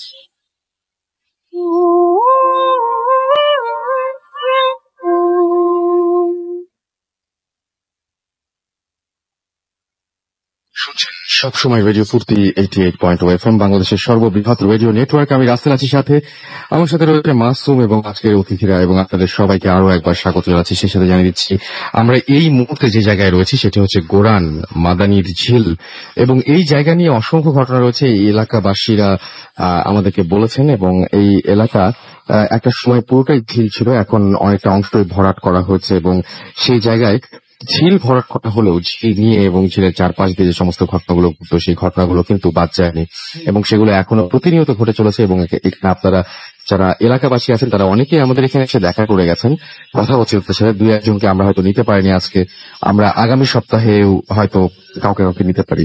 তো যাই হোক, আপনারা যারা শুনছেন তাদেরকে আরো একবার জানিয়ে দিই, আমাদেরকে এসএমএস করতে হলে মোবাইলের মেসেজ অপশনে গিয়ে টাইপ করুন ফুর্তি FORTI ফুর্তি, স্পেস দিয়ে লিখুন আপনার নাম, স্পেস দিয়ে আপনার মেসেজ পাঠিয়ে দিন 9840 নাম্বারে। যদি আমাদের ইমেইল করতে চান, আমাদের ইমেল অ্যাড্রেস হচ্ছে bhootfm@radiofurti.fm, which is BHWTFM@radioforti.fm। আপনার নাম, ঠিকানা এবং ফোন নাম্বার সহ আপনার জীবনে ঘটে যাওয়া সেরা ঘটনাগুলো লিখে পাঠিয়ে দিন আমাদের কাছে, অথবা আপনি অবশ্যই আমাদেরকে রেকর্ড করেও পাঠাতে পারেন আপনাদের ঘটনাগুলো। আমরা একটু আগেও উত্তরার বিভিন্ন জায়গা নিয়ে এবং ঢাকা শহরের বিভিন্ন জায়গা নিয়ে কথা বলছিলাম, এবং এই মুহূর্তে আমাদের সাথে আরো একজন অতিথি জয়েন করেছেন। আমরা তার কাছে আরো একটা ঘটনা শুনবো, যে ঘটনাটি উত্তরার রোড নিয়ে আমরা বিভিন্ন সময় শুনেছি। উনি একটা ঘটনা এক্সপিরিয়েন্স করেছেন, একটা ঘটনার নিজের চোখে দেখেছেন, যে ঘটনাটি একটু অদ্ভুত এবং যে ঘটনাটি অন্য ঘটনার সাথে একটু আলাদা। আপনি কি আপনার নাম বলবেন নাকি ঘটনা চলে যাবো একদম? আচ্ছা, আমার নাম দিয়ে শুরু করি। আমার নাম হচ্ছে বুলু। জি, গল্পে চলে যাই। জি প্লিজ। এই সেদিন ছিল 5-6 বছর আগের কথা। আমি আর আমার একটি ফ্রেন্ড আমরা গুলশান থেকে উত্তরে যাচ্ছিলাম। রাত তখন 12টা 12:30 মতো বাজে। ও আমাকে নামাই দিবে, নামাই ও বাসে চলে যাবে। তো আমরা যখন এয়ারপোর্টটা ক্রস করলাম, এয়ারপোর্টের পার হওয়ার পর একটা ফুটওভার ব্রিজ বোধহয় সবাই খেয়াল করেছেন। তো ওখানে যাওয়ার যখন আমরা কাছাকাছি চলে আসছি তখন দেখি যে একটা জিনিস একটু বলে রাখি ফুটওভার ব্রিজের ব্যাপারে, ওইটা পাশে দুইটা রেলিং, দুইটা হচ্ছে শোল্ডারের হাইট, একটা সাধারণ মানুষের হাইটের শোল্ডারের হাইট হবে। তো ওইটার উপর আমরা দুইজন হঠাৎ করে আমি নোটিস করলাম ফার্স্টে যে একটা লোক সাদা আলখাল্লা পরা হাইট প্রায় 6 ফিটের উপরে, 7 ফিটের কাছাকাছি দেখে মনে হলো। দেখে মনে হচ্ছে যে একটা সুইমার যখন উপরে উঠে ডাইভ দেয় না সুইমিং পুলের জন্য, যেভাবে দাঁড়ায় ফেসে একটা স্ট্যান্স নেয়, 2 হাত 2 পাশে, ওরকম একটা পজিশন যে সে লাফ দিবে। তো ফার্স্ট থিং আমার মাথায় আসেনি যে এটা আসলে কি কেন হতে যাচ্ছে। ফার্স্ট থিং ইনস্টিংটিভলি মনে হচ্ছিল যে একটা মানুষ এখন সুইসাইড করার জন্য লাফ দিবে, এরকম মনে হচ্ছিল দেখে। প্রথম দেখে ফার্স্ট থিং, তখন সাথে সাথে রিয়াকশন ছিল এরকম যে আমি পাশে যে গাড়ি চালাচ্ছিল আমার ফ্রেন্ড, ওকে বললো আচ্ছা দেখ ওখানে কি, এটা কি হচ্ছে, উপর কি? তো ও দেখে বললো হ্যাঁ দোস্ত এটা কি, মানে তো তখন আপনার দুজনই একসাথে একই জিনিস আমরা দেখলাম, দেখে দুজনই অবাক যে এটা কি হচ্ছে। এটাকে একটা ফার্স্ট মাথায় আসছে যে এটা একটা মানুষ বোধহয় লাফ দিয়ে এখন মারা যেতে চাচ্ছে, সুইসাইড করবে, এরকম একটা ফিলিং আমাদের আসলো। বাট গাড়িটা চলতেছে, ওর মধ্যে গাড়ি আমরা ক্রস করে ফেললাম। ক্রস করার পর দুজন রিয়েলাইজ করলাম যে একটা মানুষ সাদা আলখাল্লা পর শোল্ডার হাইটের উপর রেলিং এ দাঁড়ানোর পরে এভাবে কেন ওই স্ট্যান্স নিয়ে দাঁড়ানো, মানে এটা সাধারণ একটা সিন একটা না ওটা। তো ওই জিনিসটাতে আমরা একটু মানে পরে রিয়েলাইজ করলাম যে এটা আসলে একটা সাধারণ সিন ছিল না। রাত 12:30টার সময় সাদা আলখাল্লা ওইরকম জায়গায় কেউ সুইসাইড করা আসলে আরো অনেক ওয়ে হয়তো তার কাছে থাকতে পারে, বা এটা আপনার একদম নিজের চোখে দেখে, দুজনেরই দেখায়। এবং আমরা মাঝে মাঝেই ডিসকাশন উঠলে মাঝে মাঝে যখন জিজ্ঞাসা আচ্ছা তো মনে আছে এটা কি এরকম যে হয়েছিল, তো মনে আছে? বলে যে হ্যাঁ এটা মনে আছে। এটার এক্সপ্লেনেশন আমরা আসলে কখনো পাইনি। এবং এই রোডটা নিয়ে মানে এটা খুবই স্বাভাবিক একটা ঘটনা বলে আমরা ধরে নিতাম, কিন্তু এই রোডটা নিয়ে আমি বললাম যে ঢাকা শহরে মানে 15% মানুষের এরকম এক্সপিরিয়েন্স আছে ওই রোডটা নিয়ে। এটা নিয়ে আমিও এটার পরে আগে অনেক সাথে ডিসকাশন আছে এরকম রাস্তাতে কি এক্সপিরিয়েন্স আছে কিনা। তো যখনই আমি আমার ফ্রেন্ডের ড্রাইভারদেরকে বা আমি নিজের ড্রাইভারের সাথে যখন কথা বলি, তো বলে যে ভাইয়া ওই রাস্তাটা আসলে ভালো না, এটা হচ্ছে টার্মটা ইউজ করা হয় যে ওই রাস্তাটা একটু খারাপ রাস্তা। যখনই বলি কি দেখ কেন খারাপ, ভাই ওটা খারাপ। আচ্ছা আপনার বাসা উত্তরায়, আমি আপনাকে একটা জিনিস বলি, আপনি মাঝে মাঝে আপনি কি দেখেছেন এরকম যে মাঝে মাঝে ড্রাইভ করে ফেরার সময় দেখবেন ওই জায়গাটায় কোনো না কোনো মানে আমি না কেন জানি এটা আমার সাথে ঘটেছে, আমি এটা আগেও শেয়ার করেছি যে আপনি ম্যাক্সিমাম দিন দেখবেন যে ওইখানে গাড়ির কাঁচ পড়ে আছে, মানে কোনো না কোনো একটা অ্যাক্সিডেন্ট, এটা একটা রেগুলার একটা ঘটনা যেটা ঢাকা শহরে অন্য শুধু কাঁচও না, মানে আপনি দেখবেন যে একটা গাড়ি হয়তো উপর দিয়ে উঠে আসছে। আমার নিজের একটা ফ্রেন্ড আমার স্কুলে পড়তো, আমার 1 বছর সিনিয়র, ওই রাস্তাতেই আসলে মানে ওর একটা মেজর অ্যাক্সিডেন্ট হয় এন্ড হি পাসড অ্যাওয়ে ওই অ্যাক্সিডেন্টেই ইমিডিয়েটলি। সো ওইটা খুব কমন একটা জায়গা যেখানে এই ধরনের accident for what ever reason. আপনি নিজেও ড্রাইভ করেন, রাস্তাটা কিন্তু এত ডেঞ্জারাস মানে ওইটা। হ্যাঁ টু বি অনেস্ট আসলে এই রাস্তা is a regular road, but এরকম সব রাস্তাতে এরকম থাকে। হ্যাঁ মানে আমরা আজকে যেখান থেকে ড্রাইভ করেছি এটা অনেক আরো কিছু যে কোনো সময় যে কোনো কিছু হতে পারে, বাট এটা সেটাই। আর আপনার সাথে তো এছাড়াও আপনি আগেও মানে আমরা অনেক সময় দেখা যায় না যে বাসায় টুকটাক ঘটনা ঘটে, যে ঘটনাগুলো আমরা ইগনোর করি, কিন্তু আপনার সাথে এরকম একটা ঘটনা ঘটেছে। আপনি আমার আরেকটা ঘটনা ছিল, যেহেতু প্রথমে আমরা নিশি ডাক দিয়ে শুনেছিলাম এবং আমরা যখন নিজেরা আলাপ করছিলাম অফ এয়ারে, তখন আমরা একটা জিনিস ধরিয়েছিলাম যে আপনার হয়তো ওইরকম কোন একটা ডাক আপনি শুনতে পেয়েছিলেন, ওই ঘটনা যদি একটু বলতেন আমাদের। আচ্ছা আসলে একটু বলে যে আমি নন বিলিভার, আমি বিশ্বাস করি না, করতে চাই না। তারপরও 2টা ঘটনা, একটা বললাম, আরেকটা ঘটনা আছে যেটা আসলে এক্সপ্লেনেশন আমি পাইনি এখনো। আচ্ছা এক্সপ্লেনেশন আমি জানি না পাবো কিনা। তো সেকেন্ড যে ঘটনাটা ছিল এটা তখন আমি ছোট ছিলাম। ওই সময় বাংলাদেশে ওই একটা কালচার ছিল যখন কারেন্ট চলে যেত, এখনের মতো এত জেনারেটর আইপিএস সে সময় ছিল না, তখন রাতের বেলা সামারে স্পেশালি রাতে কারেন্ট চলে গেলে সবাই আমরা বারান্দায় ছাদে চলে আসতাম পাটি টাটি বিছে। তখন ওইটা একটা ফান কালচার, মজার একটা পড়াশোনা করতে হবে না এরকম একটা ব্যাপার ছিল। আর আরেকটা মজা ছিল বারান্দা থেকে তখন নিচ থেকে মানুষজন ডাকতো, ডেকে নিতে যে আড্ডা কাটতো, ওই ব্যাপারটা ছিল। তো আমরা তখন যে বাসায় থাকতাম 4তলা একটা বাসা ছিল, বারান্দা থেকে নিচে উকি দিলে দেখা যেত যে বাসার গেট। তো তখন অ্যাপার্টমেন্ট সিস্টেম ছিল না, তখন হচ্ছে কোনো বাসায় নিচে গার্ড থাকতো এরকম আলাদা, সেরকম ছিল না। তো যার যার বাসায় গেটটা সবসময় নিচের গেটটা তালা দেওয়া থাকতো, এন্ড যার গেস্ট আসবে সে কলিং বেল দিলে রিসিভ করে নিয়ে আসবে, এই ছিল হচ্ছে সিস্টেম। তো ওইরকমই একটা সামার একটা ইভিনিং আমাদের কারেন্ট চলে যাওয়াতে আমি আর আম্মু আমরা বারান্দায় বসেছিলাম, যেহেতু বাসার ভিতরে অনেক গরম থাকতো। এন্ড হারিকেন ছিল, হারিকেন মোমবাতি বা চার্জার লাইট, আমাদের বাসায় তখন চার্জার লাইট নষ্ট ছিল বা ছিল না, হারিকেন নিয়ে বসে আছে। তো ওই সময় নিচ থেকে আব্বু ডাকতেছিল, আব্বু অফিস থেকে আসছে হয়তো, তো এসে রেগুলার ঘটনা যে এরকম টাইমে আব্বু আসবে, তখন 8টার মতো বাজে, তো আব্বু আসবে। তখন মোবাইল ফোনও ছিল না যে আসার আগে আমরা জানি কখন আসবে, 5 মিনিটের মধ্যে আসবে, এই ধরনের কিছু ছিল না, ডিরেক্ট বাসায় আসে বা আসে না, এরকম একটা ছিল। বাট TNT-তে ফোন দিয়ে যে আমি রওনা দিচ্ছি এভাবে হয়তো হইতো, তখন ওই রেগুলার রাস্তা থেকে আপডেট দেওয়ার কোনো অপশন ছিল না। তো এরকম ডাকলো, তো আম্মু বললো যে তোমার আব্বু আসছে, তুমি নিয়ে আসো নিচ থেকে, হারিকেন দিয়ে নিয়ে আসো। তো আমি হারিকেন নিয়ে আমি নিচে গেলাম, 4 তলা ছিল আমাদের বাসা। নিচে যে দরজাটা খুললাম, মানে গেটটা খুলে বাইরে উকি দিয়ে দেখি কেউ নাই। হঠাৎ করে আমার খুব অ্যাবনর্মাল ভয় লাগা শুরু করলো কোনো কারণ ছাড়াই। তো আমি দৌড় দিয়ে সূরা ফাতিহা পড়তে পড়তে আমি দৌড় দিয়ে এসে একবারে এতেই নিঃশ্বাসে আমি তাহলে চলে আসলাম। এসে আম্মু বললো আম্মু নিচে কেউ নাই। তো আম্মু বললো আচ্ছা ঠিক আছে, অসুবিধা নাই, এটা ব্যাপার না। তারপর বললো যে দোয়াটা করো, এটা কোনো কিছু অসুবিধা নেই। উনিও তো শুনেছেন আসলে। হ্যাঁ, উনি আমাকে শুনে বললো যে আমি শুনলাম, আম্মু শুনলো, বলে যাও নিয়ে আসো। তো ওইটা 2 ঘন্টা পর আসছে বাসায় ওই দিন। তারপর আব্বুকে বললাম আব্বু তুমি কি বাই চান্স একটু আগে এসে আমাকে ডেকে পরে কি ওরকম কোনো কিছু ছিল? তো বল না বাবা, আমি তো এখনই আসলাম, আমি তো এই টাইমই এখন জাস্ট একটু আগে আসলাম। তো ওইটাও একই যে এক্সাক্ট মানে আব্বুর ভয়েস, আমার নাম ধরেই ডাকা, আমার ডাক নাম ধরেই ডাকা। এন্ড একটা তো কিছু কিছু আন্দাজ থাকে যে কোত্থেকে শব্দটা আসতেছে। হ্যাঁ, সেটা ওইটা নিচ থেকেই শব্দটা আসতেছিল। আমি উকি যাবে 2 বার ডাকছিল ইনফ্যাক্ট।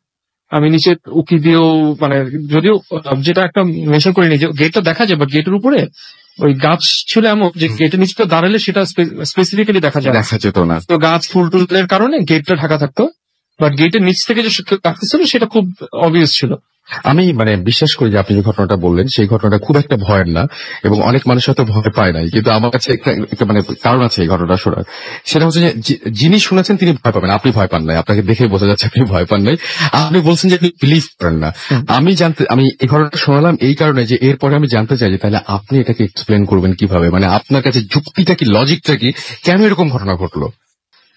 হ্যাঁ, আসলে সবকিছুর এক্সপেকটেশন তো আমাদের হয়তো রাইট টাইম, রাইট অনেক ভেরিয়েবলস হয়তো আমরা জানি না। হয়তো সে সময় আমার নামের হয়তো যেভাবে নামটা যে উচ্চারণ করা হয় সেটা সিমিলার হয়তো অন্য কাউকে কেউ ডাকছিল, যেটা হয়তো দুজনই আমরা মিসট্রিট করলাম। আপনার বাসার গেটের সামনে থেকে আপনার নাম ধরে ইন্টারেস্টিং কোইন্সিডেন্স হয়তো। আচ্ছা, আমি জানি না, মানে জিন এখন ইসলাম বিশ্বাস করে, জিন বিশ্বাস করতেই হবে, সেটা আমি করি। কিন্তু আপনি ভাবছেন যে আপনি ধরে নিচ্ছেন যে দুজনেরই ভুল হয়েছে, এরকম কিছু? আসলে এটাই বললাম, এই জন্যই বললাম যে আমার কোনো এক্সপ্লেনেশন নাই, বাট আপনি তারপরেও বিলিভ করেন না। তারপর বিলিভ করতে চাই না, ভয় পাই, বিলিভ করতে চান না, করি না, করতে চাই না, বাট ভয় আমি ঠিকই পাই। আমি কোনো হরর মুভি দেখি না। আচ্ছা, তো আমি এসব মাথায় ঢুকাতেই চাই না আসলে। ওকে, অনেক ধন্যবাদ আপনাকে। আপনি কি কুসংস্কার বিশ্বাস করেন? আমরা লাস্ট এপিসোডে অনেক কিছু রেখেছিলাম যে সামনে বিড়াল পাস করলে এরকম হয়, বা এরকম ধরনের মানে পেছন থেকে কেউ ডাক দিলে একটু বসে যেতে হয়, এরকম ধরনের জিনিসগুলো আপনি বিশ্বাস করেন? না, টু বি অনেস্ট আমি আসলে কুসংস্কারকেও পাত্র দিতে চাই না, আনলেস আদারওয়াইজ আমার কোনো ধরনের খুব স্ট্রং রিজন আমি ফিউচারে না পাই, আমি আসলে বিশ্বাস করবো না। অনেক ধন্যবাদ বুলু ভাই, আপনাকে অনেক অনেক অনেক ধন্যবাদ। এবং এয়ারপোর্ট রোডের আপনি যেটা দেখেছেন সেটা অনেকটাই ডিফারেন্ট, আমার কাছে অনেক ভালো লাগছে, আশা করছি সবার কাছে ভালো লেগেছে। Thank you very much. আমরা দেখতে পাচ্ছি আরো SMS এসছে। ফয়সাল 3 আমাদের ঢাকা থেকে SMS করেছেন আমাদেরকে। দেখতে পাচ্ছি আমাদেরকে প্রমি এবং রেজা, এবং তারা দুজন খুব মজা করেই শুনছেন ভূত এফএম আজকের। আমাদেরকে এছাড়াও দেখতে পাচ্ছি নবী SMS করেছেন চাঁপাইনবাবগঞ্জ থেকে। ফয়সাল তুহিন আমাদের SMS করেছেন। পুনাম আমাদের SMS করেছেন আমাদেরকে। দেখতে পাচ্ছি সুজানা, এছাড়াও নাইব আমাদের SMS করেছেন সাভার থেকে। আমাদেরকে স্বপ্নিল SMS করেছেন, স্বপ্নিল মুস্তাফিজ সিয়াম। এছাড়াও আমাদের এখানে দেখতে পাচ্ছি SMS করেছেন ইকবাল। এছাড়াও আমাদেরকে মুনিকা SMS করেছেন আমাদেরকে। দেখতে পাচ্ছি তানভীর, এবং আমাদেরকে SMS করেছেন দেখতে পাচ্ছি সঞ্জয় এবং MG মামুন আমাদেরকে SMS করেছেন। সবাই অনেক বেশিরভাগই লিখেছেন ভালো লাগছে, সুতরাং সব SMS গুলোর নামগুলো আমি পড়লাম, আলাদাভাবে তেমন কিছু পড়লাম না। বর্তমানে থেকে আমাদেরকে তুরনাথ ছাড়াও SMS করেছেন। অমিত আমাদের ময়মনসিং থেকে SMS করেছেন, এবং তার কাছে বেশ ভয় লাগছে তিনি জানিয়েছেন। আমাদেরকে এছাড়াও সানি 69 বোর্ডবাজার থেকে SMS করেছেন, এবং তিনি ভূত এফএমের সাথে আছেন সেটা জানিয়েছেন। সিমিন আমাদের SMS করেছেন, আজকে অনেকদিন পর তিনি শুনছেন এবং তার কাছে হরিবল লাগছে। আমাদেরকে দেখতে পাচ্ছি বিকাশ SMS করেছেন জিনজিরা থেকে, আমাদেরকে মুস্তাক বেলি রোড থেকে SMS করেছেন, এবং তিনি তার ছোট্ট বেবি মাহিশা এবং তার ওয়াইফ তাবাসসুম, তারা তিনজনই আমাদের সাথে রয়েছেন। আমাদেরকে এছাড়া SMS করেছেন দেখতে পাচ্ছি জুই মংলা থেকে। এছাড়া আমাদের প্রীতি SMS করেছেন, এবং বনশ্রী থেকে তিনি SMS করেছেন। আজকের ভূত এফএম অসম লাগছে তার কাছে। তানিশা আমাদের SMS করেছেন ময়মনসিং থেকে। লাস্ট স্টোরিটা তার কাছে ভয়ের লেগেছে, অর্থাৎ বুলু ভাই যে স্টোরিটা সেটা অনেক ভয় লেগেছে তার কাছে। আমরা চলে যাব আমাদের বন্ধু গ্রামীণ ফোন বন্ধু গাড়ির আরো একজন অতিথি, তিনি হচ্ছেন তন্ময়। আমরা তন্ময় না ইমরান, তাই না? আমরা ইমরানের কাছে যাবো এবং ইমরানের কাছে তার ঘটনাটা আমরা শুনে আসবো। ইমরান, আপনি কোথা থেকে এসেছেন যদি প্লিজ আমাদেরকে বলতেন। আমি মহাখালী থেকে আসছি, আর আমার প্রফেশন ডেন্টিস্ট্রি, ডেন্টাল কলেজ থেকে। আচ্ছা, ওকে, ফাইন। আমাদের আরো একজন ডেন্টিস্ট আজকে আসার কথা ছিল, সামহাও আমরা তার বাবা অসুস্থ হয়ে যাওয়ার দিকে আসতে পারেনি। যাই হোক, আমরা ইমরান আপনার ঘটনায় চলে যাই। জি, প্রথমে আমি একটু একটা ব্যাপার ক্লিয়ার করতে চাই যে আমার ছোটবেলা থেকে বেড়ে ওঠা, মানে এসএসসি পর্যন্ত পড়ালেখা আমার গ্রামে। আচ্ছা, আমার হোম ডিস্ট্রিক্ট টাঙ্গাইল জেলার দেলদুয়া থানার পাতরাইল গ্রামে। তো ওখানে আমি এসএসসি পর্যন্ত কমপ্লিট করি। এসএসসির এটা অ্যাবাউট মানে ঘটনাটা 2006 সালের ঘটনা। তো আমি একদিন রাত্রের বেলায় পড়তেছিলাম, মানে আমার টিপিক্যালি অভ্যাসটা এরকম ছিল যে সন্ধ্যার দিকে আমি একটু ঘুম আসতাম, বাট 9:30 থেকে পড়া শুরু করে হোল নাইট মানে এভাবেই পড়তাম। আমার রুটিনটা এরকম ভাবেই ছিল। তো একদিন পড়তেছিলাম, হঠাৎ করে তখন প্রায় 12টা-15 বাজে এরকম একটা টাইম। তা 12:15টার দিকে তখন আমি করলাম, পেছন থেকে কিসের দিন একটা শব্দ শুনতে পেলাম। শব্দটা এমন যে কোনো কিছু একটা দুমড়ে মুচড়ে পড়ে যাচ্ছে, এরকম একটা শব্দ। হঠাৎ এরকম আচমকা একটা শব্দ শুনে পিছনের দিকে পিছন ফিরে তাকে কোনো কিছু দেখতে পাই না। মানে জিনিসটা একটু আশ্চর্যকর, শব্দটা এমন বিদঘুটে, মানে জিনিসটা একটু ভয়ঙ্কর ছিল আমার কাছে। পরে আমি ওটা নিয়ে খুব একটা করি না, কারণ এ ব্যাপারে ভূত পেতে আমি খুব একটা বিশ্বাস করি না, মানে করতাম না তখন জিনিসটা। এই জন্য মানে আমি অত ওইটা নিয়ে রেসপন্স করিনি, স্বাভাবিকভাবে চলছে। পরের দিন আবার সেই একই টাইম 12:15টার দিকে দেখেছে আমি আমার রুমটা ছিল একেবারে বারান্দার ইসের সাথে, তো জানালার সাথেই ছিল আমার টেবিলটা। বাহিরে আমাদের ঘরের সামনে থেকে কেউ যেন আমাকে আমার ডাক নামে 2বার ডাক দিল। তো আমি রেসপন্স করলাম, তো কোনো তারপরে ফার্দার আর কোনো রেসপন্স পাই নাই। তো আমি ফার্দার রেসপন্স না পাওয়ার কারণে পরে আমাদের ওই ডাকটা ছিল ও যে আমার মা যেভাবে আমাকে ডাকে, ঠিক সেই আমার মায়ের ভয়েস ওইভাবে ডাকতেছি। তো পরে আমি আবার উঠে পড়ার বাদ দিয়ে উঠে যে যাই মার ঘরে, মার রুমে যাই, মাকে যাই বলতেছি, মা তুমি কি আমার ডাকছো? মা কোনো রেসপন্স করে না। তো তারপরে আমি আর কি মাকে ডেকে উঠাই না, ভাবলাম যে মা হয়তো গভীর ঘুমে আছে, বুঝতে পারলাম যে মা গভীর ঘুমে আছে। পরে আর ডেকে উঠাই নাই। পরে চলে আসি আমার রুমে, এসে আবার পড়ায় কনসেন্ট্রেশন করতে চাই, কিন্তু কনসেন্ট্রেট করতে পারি না। পরে আস্তে আস্তে কেমন যেন আমার শরীরটা একটু ঠান্ডা ঠান্ডা শিউরে উঠে, এরকম একটা ফিলিংস, এরকম একটা ফিল করতে থাকি। পরে আমার আর পড়তে মন চায় না, পরে আর আমি পড়ি না, পড়া কন্টিনিউ করিনি। পরে ওই দিন আমি শুয়ে পড়ছি। তারপরের দিনের ঘটনা। জি, হ্যাঁ, তারপরের দিনে চলে আসি আমরা। এরপর আমরা ওইভাবে 4-5 দিন যাওয়ার পরে 5-7 দিন পরে আবার হঠাৎ সেম, মানে ওই আমার এমনিতেই টিপিক্যালি পড়তে ভালো লাগতেছিল না, মানে যার কারণে আমি শুয়ে পড়ছি একটু আগেই। ওই দিন মানে আমি 11টার দিকে শুয়ে পড়ছি। বাট শুয়ে পড়ার পর হঠাৎ আমি দেখি স্বপ্নে দেখতেছিলাম যে কোনো একটা অদ্ভুত একটা প্রাণী, আমি জীবনে কখনো এরকম প্রাণী দেখি নাই, ওই এরকম একটা প্রাণী আমাকে তাড়া করতেছে। তারা করতে করতে এক পর্যায়ে আমাকে ধরে ফেলে এবং আমার মাথাটা গিলে ফেলার চেষ্টা করে। আমি অনেক জায়গাটা কি করি, অনেক চিৎকার করি, মানে অনেক চিৎকার করার পরে আমার আশেপাশে অনেক লোকই ছিল, বাট তারা খুব কাছে না, একটু দূরে ছিল, কিন্তু তারা কেউ কোনো আমি যে এত ডাকাটাকি করতেছি তারা কেউ শুনতেছে না। তারপর আমি আর কি ওখান থেকে অনেক চিৎকার করার পর হঠাৎ মা এসে আমি যে স্বপ্নের মধ্যে চিৎকার করতেছিলাম, চিৎকার করতে শুনে আপনার মা দৌড়ে আসলো, আমার মা দৌড়ে এসে পরে আমাকে ইসের জন্য গরম পানি করে ওইটা খাওয়ায় এবং রাত্রে গোসল করায়। গোসল করানোর পর ওই দিন আমাকে অনেক দোয়া টোয়া পরে মা আমাকে ঘুম পাড়ে এবং মা আমার সাথে থাকে। এরকম ভাবে চলতে থাকে।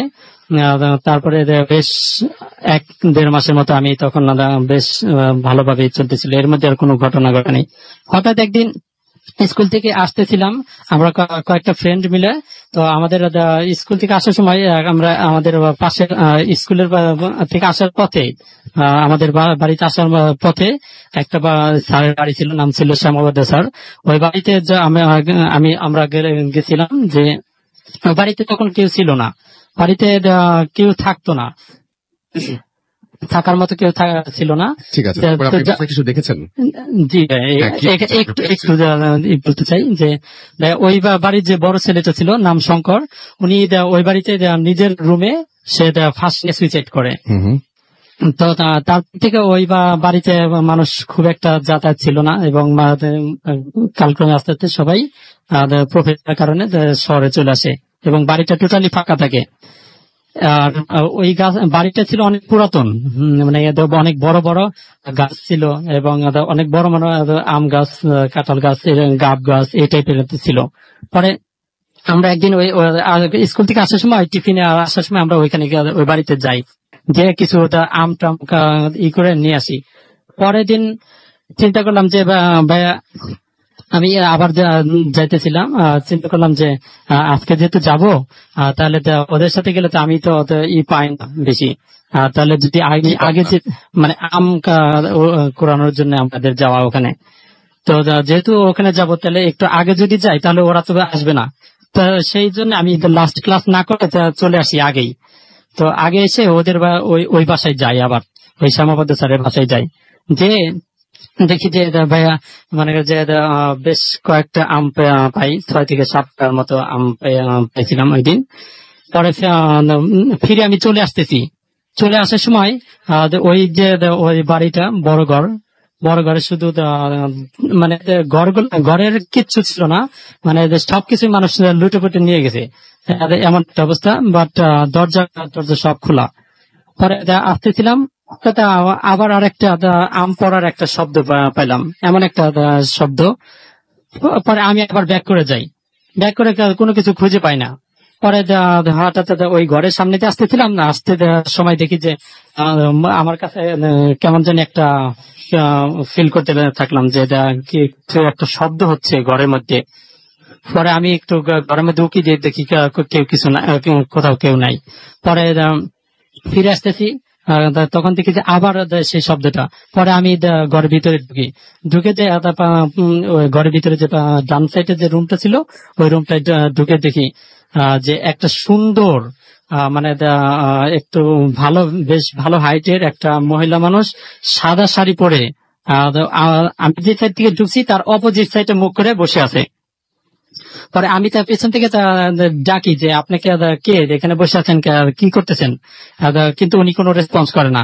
উনি কোনো রেসপন্স না করায় তারপরে আমি ওনার কাছে যাই, কাছে যে ওনাকে একটু করতে চাই, নক করতে চাই, কিন্তু ওনাকে ধরতে চাই, কিন্তু আমাকে আমি ধরতে পারি না। উনি তখন চোখের আড়াল হয়ে যায়, মানে উনি নিমিশেই মিশে যায় কেমন যেন। আমি তখন উনি মিশে যাওয়ার পরে আমার কাছে জিনিসটা তখন এতক্ষণ আমি বুঝতে পারি যে ঘটনা কি হচ্ছে। তখন আমার কাছে মনে হলো যে ঘটনাটা মনে হয় কোনো একটা দিকে যাচ্ছে। তখন আমার গা শরীর একেবারে শিউরে ওঠে, ঠান্ডা হয়ে যায়। আমি তখন ওখানে চিৎকার করে ওখানে ফিট হয়ে যাই। পরে ভাইয়া যে সেন্স যখন আসে তখন ভাইয়া দেখি যে আমি হসপিটাল থেকে পরে আসার দেশে পরে শুনি যে ফ্রেন্ডদের কাছে ওরা আবার গেছিল, ওরা আমার ওখান থেকে হসপিটাল। অনেক ধন্যবাদ আপনাকে আপনার ঘটনার জন্য। আমরা আমাদের পরবর্তী ঘটনা যাবো। এই ঘটনাটি আমাদের একটা ইমেল এবং আমরা সেই ইমেলটা পড়তে চাই। আমাদের এখানে দেখতে পাচ্ছি যে ইমেলটি লিখেছেন তিনি যেভাবে লিখেছেন আমি সেভাবে পড়ছি। হে রাসেল ভাই, আমি জানি আপনি সবসময় ভালো দলে, তবু জিজ্ঞেস করবো কেমন আছেন। আমি রাকিব, সিলেটে থাকি। আজকে আমি যে ঘটনাটি শেয়ার করব সেটা প্রত্যেক দিনই আমার সাথে ঘটে। বলে রাখা ভালো যে আমার দাদি জিনে ধরা মানুষের শরীর থেকে জিন তাড়াতেন। দাদু আমাদের গ্রামের বাড়ি থাকতো এবং সেখানেই এসব আমল করতো। অনেক মানুষও আসতো দাদুর কাছে। এখন ঘটনায় আসি। 2003 সালে আমার দাদু যখন মারা যান তখন আমার বয়স 7 বছর। দিনটি ছিল মার্চ মাসের 7 তারিখ। তখন আমরা গ্রামের বাড়িতেই ছিলাম। ফ্যামিলিতে সবার ছোট ছিলাম, তাই দাদু সবার থেকে বেশি আমাকেই আদর করত। দাদু মারা যাওয়ার পর থেকে প্রত্যেক রাতে 2জন লোককে আমাদের বাড়ির গেটের সামনে বসে থাকতে দেখা যেত। কেউ কিছু জিজ্ঞেস করলে কিছু বলতো না। এখন থেকে স্বপ্ন এখান থেকে কথা বললে কান্না করতো, তাই কেউ তেমন কিছু বলতো না। দাদু মারা যাবার ঠিক 2 বছর পর, অর্থাৎ আমার বয়স যখন 9 বছর, তখন আমার আব্বুও মারা যান। আব্বু মারা যাওয়ার পর আমরা সিলেটে চলে আসি। আমরা আসার পর থেকে সেই দুজন লোককে আর দেখা যায়নি। মেন ঘটনার শুরু তখন থেকেই। প্রতিদিনের মতো আমি সেদিনও রুমে ঘুমোতে যাই, বই পড়তে পড়তে ঘুমিয়ে পড়ি, এবং এর আগে আমি কোনোদিন স্বপ্ন দেখিনি।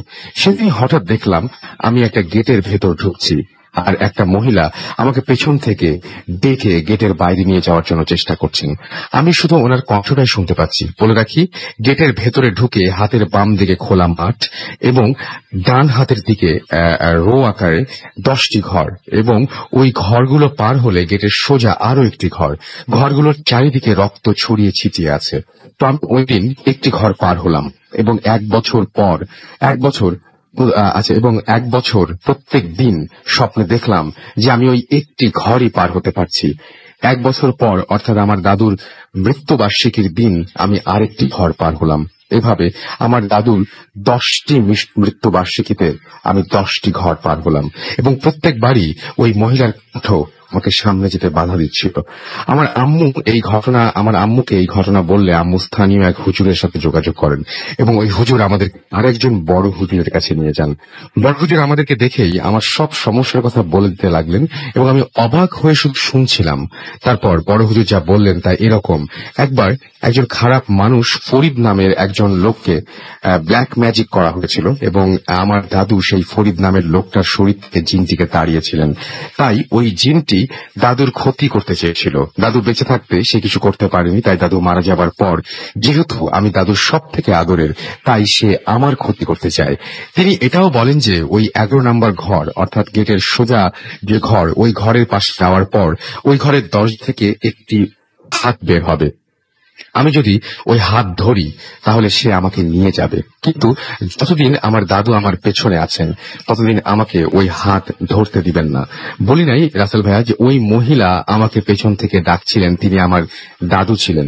সেদিনের মতো ওখান থেকে আমি চলে আসি। তারপর এই বছরের 7 মার্চ আমি 10 নম্বর ঘরের সামনে যাই।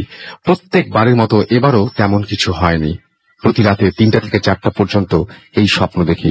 স্বপ্ন দেখার ভয়ে আমি এখন ঘুমোতে পারি না। যেদিন স্বপ্ন দেখি ওই দিন জ্বর আসে। আগামী বছরের 7 মার্চ আমি সেই 11 নম্বর ঘরের সামনে যাব। জানি না আমার ভাগ্যে কি আছে। সবাই দোয়া করবেন। এই ছিল আমার ঘটনা। ভালো লাগলে পড়ে শোনাবেন, কোনো ভুল হলে ক্ষমা করবেন। এটাই ছিল ঘটনা, এবং আমাদেরকে এই ঘটনাটি পাঠিয়েছেন রাকিব সিলেট থেকে। অনেক ধন্যবাদ রাকিব, চমৎকার একটা ঘটনা উপহার দেওয়ার জন্য। এবং প্রতিদিন রাতের বেলায় একটা স্বপ্ন দেখা, এবং প্রতিদিন রাতের বেলায় একটি একটি করে ঘর পার হয়ে যাওয়া, যে ঘরগুলো পার হলে ওপারে কোনো বিপদ আপনার জন্য অপেক্ষা করছে, সেটা আপনি যখন জানতে পেরেছেন। এবং সেই এরকম একটা স্বপ্ন যদি আপনি রেগুলার দেখেন, আপনার ঘুম না আসারই কথা। এবং আমি চাই না যে আপনার কোনো ক্ষতি হোক, এবং আমি চাই না যে এরকম দুঃস্বপ্ন কারো জীবনে আসুক, কেউ এরকম দুঃস্বপ্ন দেখুক। অনেক ধন্যবাদ আপনাদের সবাইকে যারা শুনছেন। আরো একবার বলি, আমাদেরকে SMS করতে হলে মোবাইলের মেসেজ অপশনে গিয়ে টাইপ করুন ফুর্তি, FORTI ফুর্তি, স্পেস দিয়ে আপনার নাম, স্পেস দিয়ে আপনার মেসেজ পাঠিয়ে দিন 9840 নাম্বার। যদি আমাদের ইমেল করতে চান, আমাদের ইমেল অ্যাড্রেস হচ্ছে bhutfm@radiofurti.fm, which is BHWTFM@RADIOFORTI.FM। আপনার নাম, ঠিকানা এবং ফোন নাম্বার সহ আপনার জীবনে ঘটে যাওয়া সেরা ঘটনাগুলো লিখে পাঠিয়ে দিন আমাদের কাছে। যদি আমাদের ইমেল করতে চান, এবং যদি আমাদের দেশের বাইরে থেকে ইমেল করতে চান, তাহলে আপনি আপনার ঘটনাটি সরাসরি রেকর্ড করে পাঠিয়ে দিতে পারেন আমাদের কাছে। আমাদের ফেসবুকে কানেক্টেড থাকতে চলে যান www.facebook.com/radiofurti, www.facebook.com/bhutfm.russell। আমি SMS পড়বো, ফিরে এসে একটা ব্রেক নিতে হবে, এবং ব্রেকের পরে আবারও ফিরে আসবো। সেই পর্যন্ত আমাদের সাথে থাকুন। Stay tuned to Radio Furti and don't stop the Furti. The night comes alive with gramophone.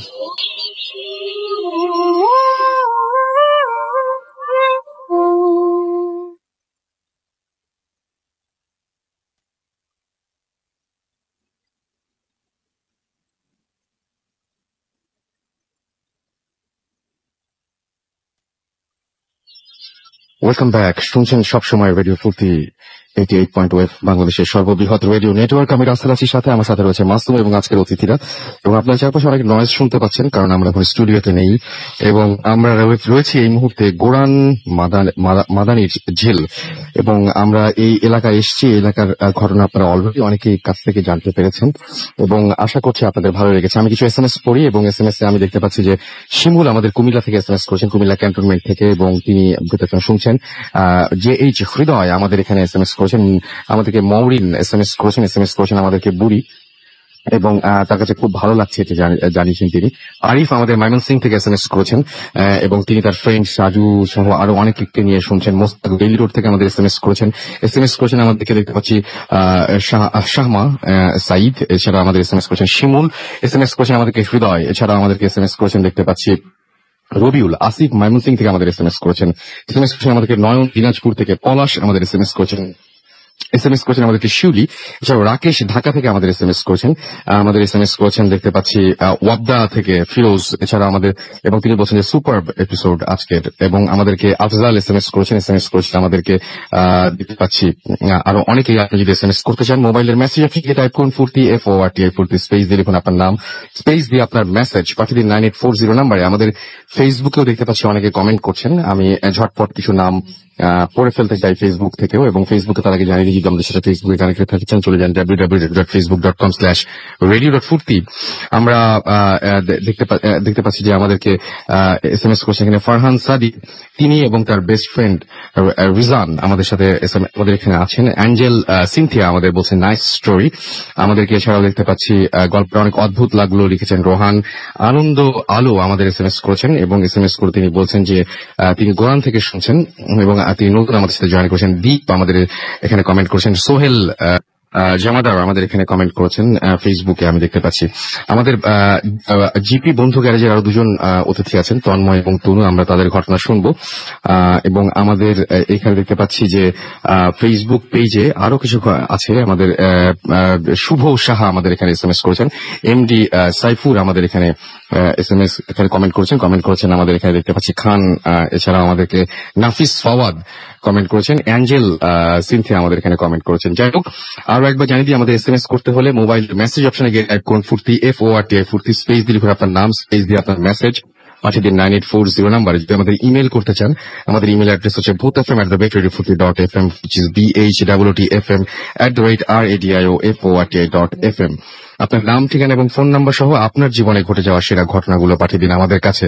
এবং আমাদেরকে যদি আপনারা যারা দেশের বাইরে রয়েছেন তাদেরকে রিকোয়েস্ট করবো যে ঘটনাটা আপনি যদি সরাসরি রেকর্ড করে আমাদের কাছে পাঠিয়ে দিতে পারেন। তবে যদি আপনি চান যে বর্ষ সেরা ঘটনার মধ্যে আপনার ঘটনাটি স্থান করে নিক, অর্থাৎ বই মেলায় যে বই বের হয় আমাদের সেই বইয়ে আপনার ঘটনাটি স্থান করে নিক, তাহলে আপনি অবশ্যই ঘটনার একটা কপিও আমাদের কাছে পাঠিয়ে দিন।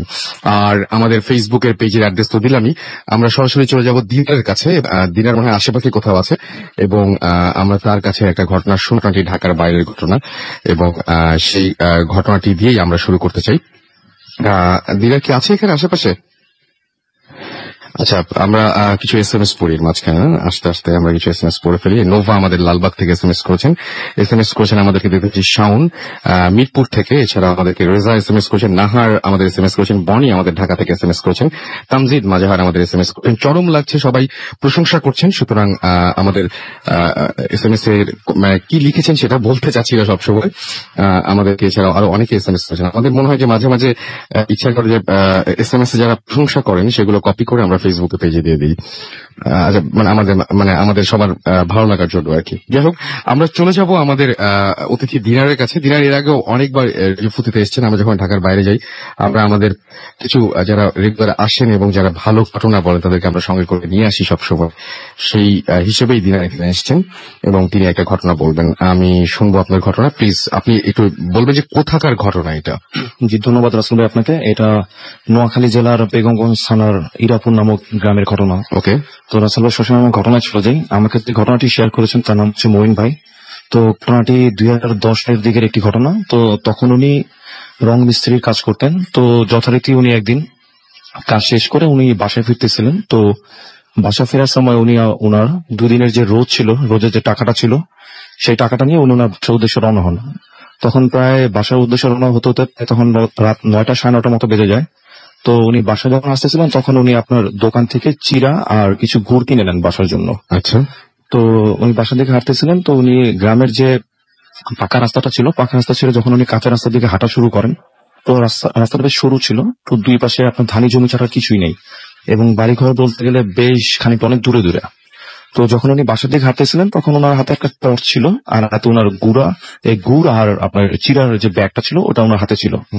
তো উনি ওই রাস্তাতে যখন হাঁটতেছিলেন ওই টর্চ নিয়ে, তখন উনি একটা জায়গায় এসে থেমে যান। তো সেই জায়গাটা হচ্ছে যে 4 রাস্তার একটা মোড়। তো উনি লক্ষ্য করলেন যে ওই 4 রাস্তার মোড়ে যে 3টা রাস্তা ওনার সামনে, তো উনি দেখলেন যে 3 রাস্তা দিয়ে 3টা কুকুর এসে ঠিক আপনার ওই মোড়টার মধ্যে এসে দাঁড়িয়ে পড়লো। যখন দাঁড়িয়ে যায় তারা, সেই কুকুরগুলো সেখানে আপনার বার্কিং করা শুরু করলো নিজেরা, এবং তারা মারামারি করতেছিল কুকুরগুলো। তো উনি মানে থেমে যান সেখানে, কারণ হচ্ছে উনি চিন্তা করলেন যদি উনি ওই কুকুরগুলোকে ক্রস করে আগে যেতে চান তাহলে এমন হতে পারে যে কুকুরগুলো তাকে মানে কামড় দিতে পারে বা আঘাত করতে পারে। তো ওইটা দেখে উনি সেখানে থেমে যান। তো উনি টর্চ দিয়ে আপনার ওই ঢিল উড়ে মারে কুকুরগুলো যাতে সেখান থেকে সরে যায়। তো এটা মার পর যেটা ঘটলো সেটা আরো মানে ভয়ানক একটা অবস্থা তৈরি হয় তখন, যে দেখলেন যে সেই কুকুরগুলো 3টা কুকুর একসাথে তার দিকে আপনার ফিরে আসলো, এবং কুকুরগুলো অ্যাটিটিউড এমন ছিল যে মনে হচ্ছে যে তার হাতে যে ব্যাগটা আছে সেই ব্যাগটা তারা তার থেকে ছিনিয়ে নিবে, এরকম একটা অবস্থা। তখন উনি বেশ ভয় পেয়ে যায় এবং উনি তখন কি করবে কিছুই বুঝে উঠতে পারতেছিলেন না। আচ্ছা। ঠিক ওইখানটা থেকে কিন্তু আপনার 25 কি 30 মিটার এরকম হবে, ঠিক সেই মোড়টা থেকে দূরে একটা চায়ের দোকানে কিছু লোক বসে চা খাচ্ছে, এবং উনি দূরের থেকে দেখতে পাচ্ছেন সে লাইটের মধ্যে। তো যখন এই কুকুরগুলো ওনার সামনে এরকম করতেছিল তখন উনি লক্ষ্য করলেন পিছনে তাকিয়ে যে ঠিক দূরের থেকে আপনার ভ্যান বা রিক্সা জাতীয় কিছু একটা আসতেছে সেই রাস্তা দিয়ে, এবং সেটা নিচে হারিকেন জ্বালানো ছিল। আচ্ছা। তো যখন উনি পিছনে ফিরে রিক্সা বা ভ্যানটা দেখেন, তো দেখার পর উনি সঙ্গে সঙ্গে সামনের দিকে তাকান। 2 সেকেন্ড কি 3 সেকেন্ড হবে, উনি লক্ষ্য করলেন যে ওনার সামনে কুকুর কিছুই নেই, একদম সবকিছু সব মানে ভ্যানিশ। তো উনি চিন্তা করলেন যদি স্বাভাবিক যদি কোনো কুকুর হয় রাসেল ভাই, সেখান থেকে যদি চলে যায় ওনার কিন্তু অ্যাটলিস্ট দেখতে পাওয়ার কথা। তো চারপাশে বাসা বাড়ি বলতে কিছুই নেই, ধানি জমি, তো তারা যত দূর যাক দেখতে পাওয়ার কথা। তো উনি বুঝলেন যে এগুলো হয়তো কোনো খারাপ কোনো কিছু ছিল। তো উনি সেখান থেকে হাঁটতে ওই চায়ের দোকানটা সামনে আছে, তো চায়ের দোকানের সামনে এসে উনি জিজ্ঞেস করতে লাগলেন ওই লোকগুলোকে যে আমি যখন চিৎকার করতেছিলাম আপনারা তো কেউ কোনো রেসপন্স করতেছিলেন না, আপনারা কেন ডাক শোনেন নাই?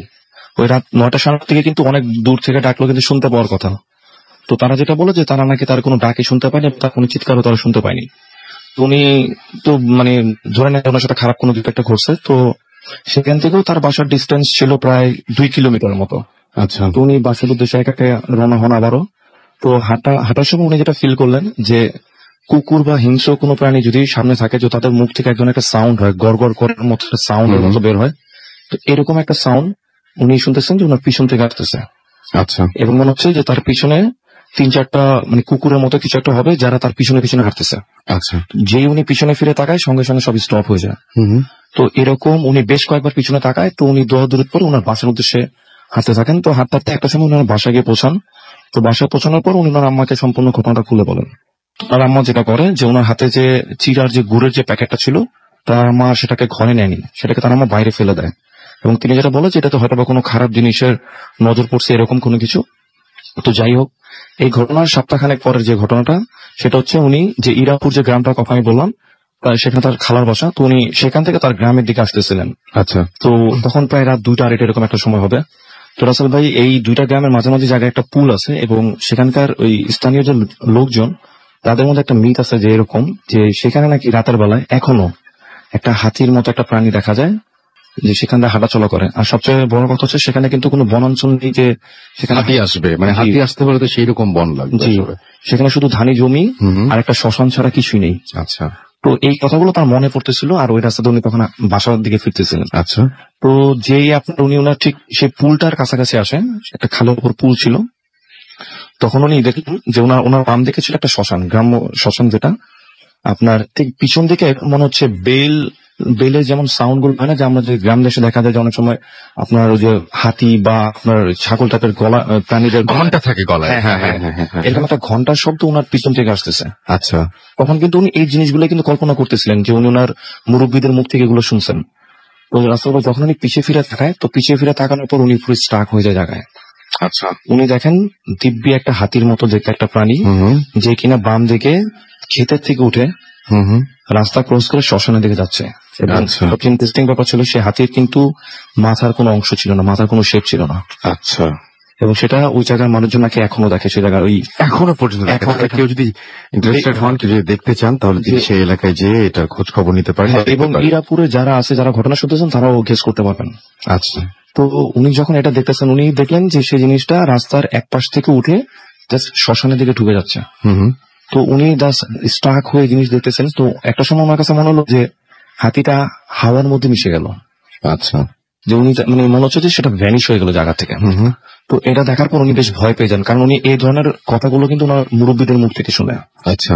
তো এটা দেখার পর উনি জাস্ট ঘুরে সেই পুলটার উপরে উঠে, তো পুলটার উপরে ওঠার পর ওনার সাথে যে ঘটনাটা ঘটে সেটা হচ্ছে এরকম যে ওই পুল থেকে যদি 4-5 জন মানুষ যদি বা বাচ্চা যদি একসাথে পানিতে ঝাঁপ দেয়, সেরকম একটা শব্দ হবে।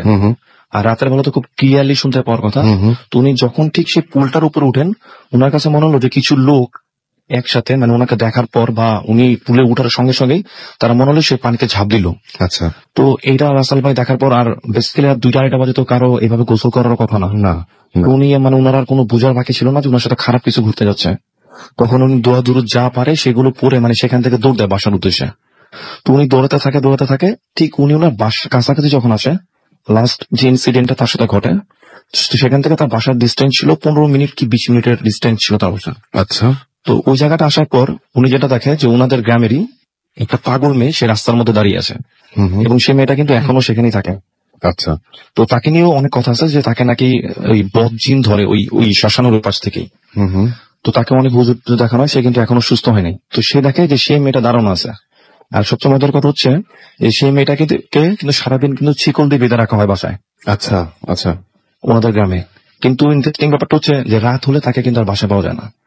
শিকল দিয়ে বাঁধা অবস্থা থাকে, কিন্তু রাত হলে তাকে পাওয়া যায় না। তার মানে সে সামহাও বাসার বাইরে চলে যায়। হ্যাঁ, এবং অনেকদিন এমন হয়েছে যে তার বাবা, তার ভাই এবং অনেক সময় মানে গ্রামে যেসব প্রতিবেশী ছিল তারা তাকে বিভিন্ন জায়গা থেকে ধরে নিয়ে আসছে। এবং অনেক সময় এমন হয়েছে যে সে 2-3 দিনের জন্য উধাও হয়ে গেছে। ফিরে আসার পরে তাকে কি জিজ্ঞেস করা হয়েছে যে কোথায় গিয়েছিল? সে নর্মালি কথা অ্যান্সার দিতে পারে, কিন্তু ওইগুলো বললে সে কোনো সময় হাসে বা অন্যরকম মানে বিহেভিয়ার দেয়, মানে অ্যাজ ইউজুয়াল নর্মাল বিহেভিয়ার না। আচ্ছা। তো সে দেখে যে সেই মেয়েটা সেখানে দাঁড়িয়ে আছে রাস্তার মাঝখানে। তো ওটা দেখার পর মঈন ভাই ওটা দেখার পর উনি তাকে বলে যে তুই এত রাতে এখানে কি করতেছিস? ওই পাগল মেয়েটাকে বলে। আচ্ছা। তো মেয়েটা তাকে যেটা বলে যে তোকে তো আমি এর আগে একবার সাবধান করছি, প্রথম যে ঘটনায় বললাম উনি এটা মিন করেন।